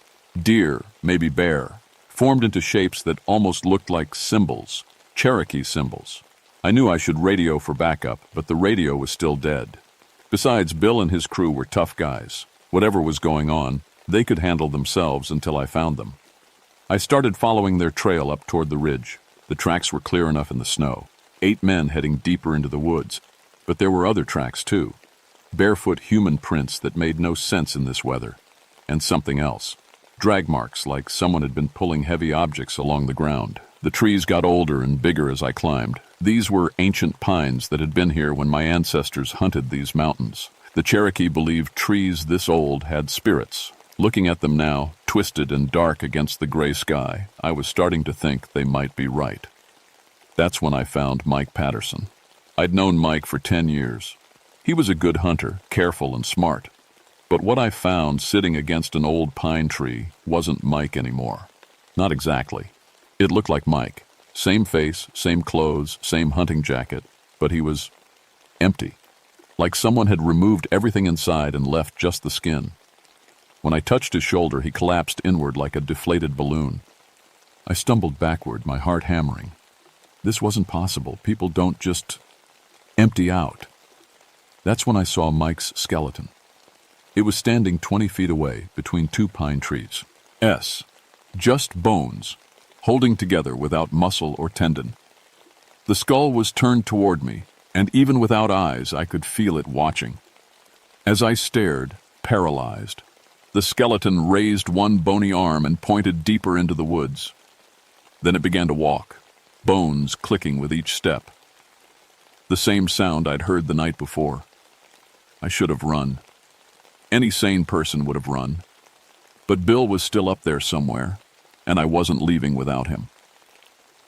The skeleton led me up an old game trail I'd never seen before. Every few yards it would stop and turn that eyeless skull toward me, making sure I was following. The clicking of its bones echoed off the trees like some kind of death march. We climbed for an hour before I started seeing the others. More skeletons, moving through the trees like ghosts. Some I recognized, or thought I did. The height and build of Jim Kowalski. The bow-legged stance of Tommy Creek. But they were all bones now, held together by something that wasn't natural. And they weren't alone. Older skeletons moved with them. Bones yellowed with age, some missing pieces. These walked differently, with the proud bearing of warriors. Some wore scraps of old clothing that looked like it was from another time entirely. Cherokee clothing, from before the removal. My grandmother's stories came flooding back. The bone walkers, spirits of those who died violent deaths, unable to rest until justice was done. They could animate the bones of the dead, use them as vessels. I'd always thought they were just stories. The trail led to a clearing I'd never seen before, though I'd hunted these woods my whole life. In the center was a massive pile of bones. Not arranged this time, just heaped up like cordwood. Human bones mixed with animal bones, some old, some fresh. And sitting on top of the pile, very much alive, was Joseph Ridgewalker. Joseph was one of our tribal elders. He was maybe 80 years old, but still sharp as a knife. He looked up as I entered the clearing, and his weathered face showed no surprise. "Sam Crowfoot," he said in Cherokee, "you finally came." "Joseph, what are you doing here? Where's Bill's hunting party?" The old man gestured to the skeletons that had followed me. "They are here. The bone spirits have claimed them." "That's impossible. People don't just turn into bones?" Joseph smiled sadly. "You still don't believe the old stories, do you? Even with the evidence walking around you?" As if responding to his words, more skeletons emerged from the tree line. Dozens of them. Some fresh, still held together by dried sinew. Others so old they seemed to glow in the dim light. All walking with purpose. "This is the place," Joseph continued, "where they slaughtered our people in 1838. Over 200 Cherokee, gunned down as they tried to hide in these mountains. The soldiers didn't even bury them properly, just left them for the animals. I knew the history. Every Cherokee child learned about the Trail of Tears, the forced removal from our ancestral lands. But this... The bone spirits have been waiting," Joseph said, "collecting. Every person who dies on this ridge, their bones join the others. For 150 years, they've been building an army."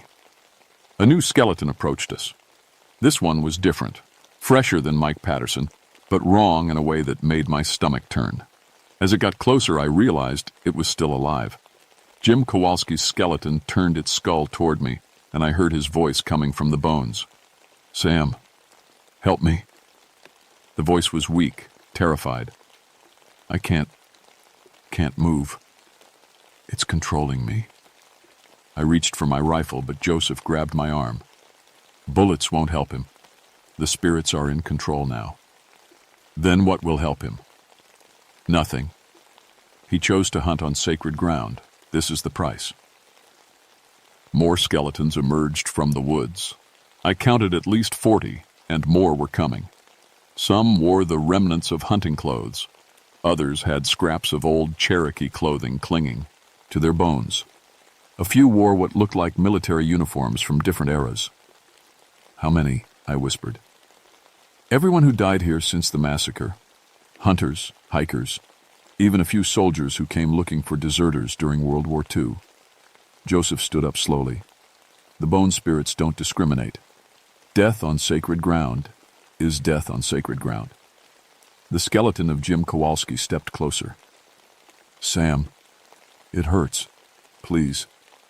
I raised my rifle, but I couldn't shoot. It was still Jim in there somewhere. That's when I heard Bill's voice. "Sam, over here." I turned and saw him at the edge of the clearing. He looked normal, human, alive. Relief flooded through me. "Bill, thank God. We need to get out of here. Something's wrong with..." "I know." Bill stepped into the clearing, and I saw that he cast no shadow. "I know exactly what's wrong." His skin began to change color, growing pale and translucent. Underneath, I could see bones. "The spirits gave me a choice," Bill said, his voice already sounding distant. "Fight them and become a skeleton slave, or serve willingly and keep my flesh a little longer." "Bill, no. I chose to serve." His skin was nearly transparent now. "They want something from you, Sam. They know you're Cherokee. They know your blood." Joseph nodded grimly. "Your great-grandmother was Little Dove.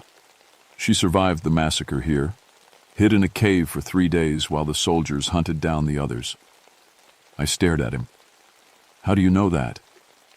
"The spirits told me. They remember her. They remember everyone who lived and everyone who died." Joseph's eyes were sad. "That blood gives you a choice they don't offer others." The skeletons were forming a circle around us now, dozens of them clicking and tapping as they moved. The sound was like a percussion section made of death. "What choice?" I asked.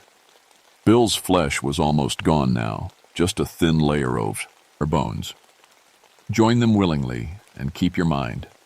Fight them and become a slave like the others. Or, his voice was barely a whisper.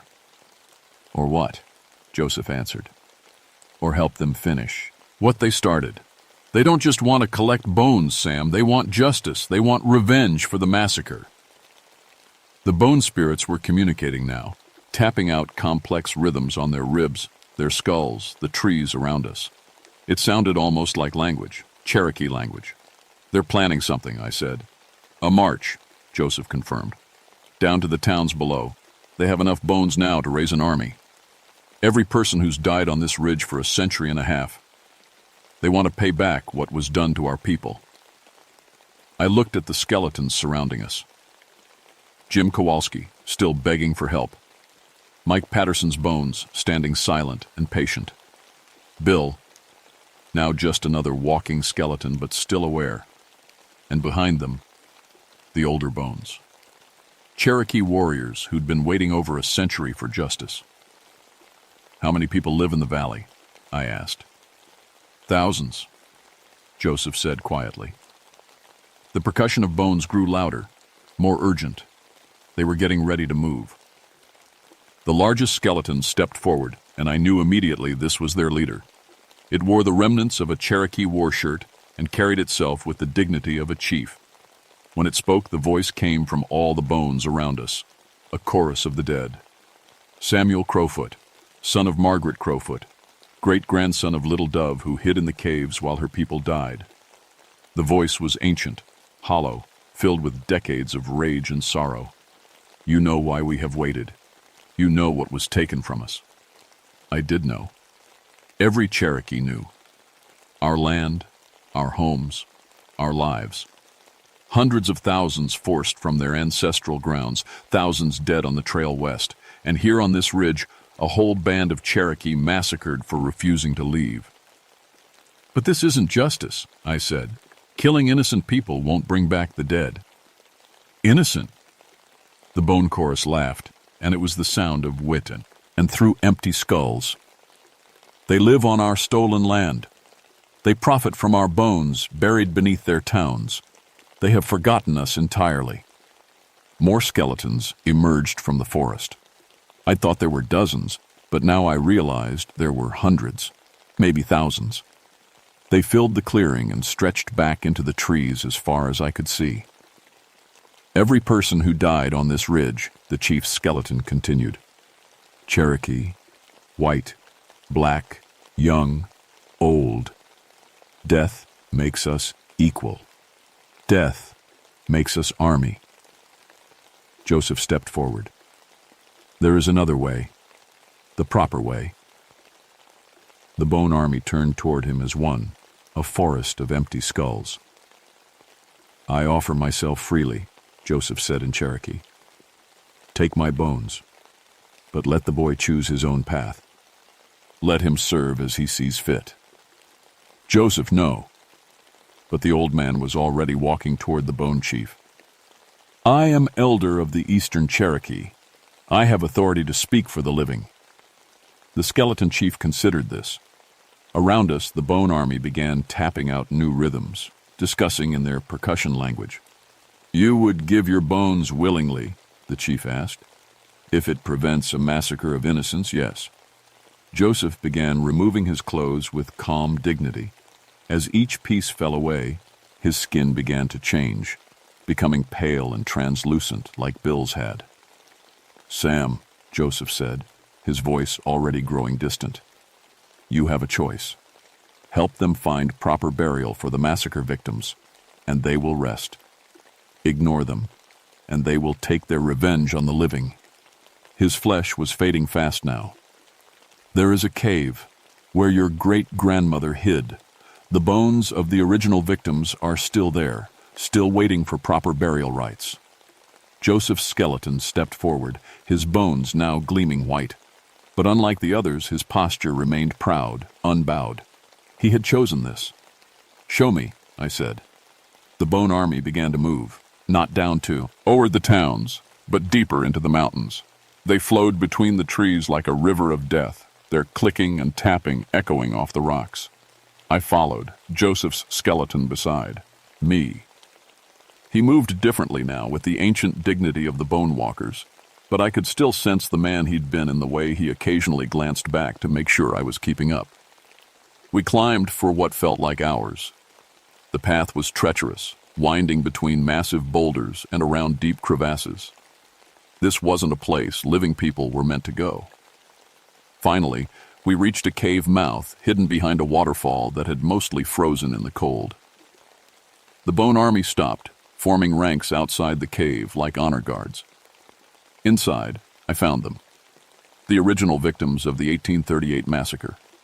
Over 200 skeletons, Cherokee men, women, and children, huddled together where they'd tried to hide from the soldiers. Some still held each other.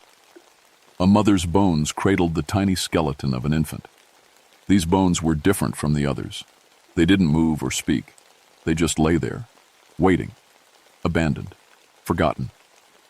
They cannot become bone walkers, Joseph's skeleton explained, his voice now part of the chorus but still distinct. They died too quickly, too violently. Their spirits are trapped with their bones, unable to rest, unable to seek justice. I understood now. The bone walkers weren't the massacre victims. They were the spirits of those who'd died later, Cherokee and non-Cherokee alike, all bound together by the injustice that started here. "What do I need to do?" I asked. "You know the old ceremonies. Your grandmother taught you." She had, though I'd never paid much attention. Cherokee burial rites, songs for the dead, prayers to help spirits find their way to the nightland. I can't remember all the words. The bones will remember. Your great-grandmother is here. Her spirit knows the way. I knelt among the skeletons and began to sing. The Cherokee death song my grandmother had taught me when I was small. At first my voice cracked and wavered, but as I continued, other voices joined in. The Bone Army outside the cave began to sing too, their voices creating harmonies that echoed through the mountains. It was the most beautiful and terrifying sound I'd ever heard. As we sang, something changed in the cave. The bones began to glow with soft light, and I could see them, not as skeletons, but as they had been in life. Cherokee families dressed in traditional clothing, their faces peaceful now instead of terrified.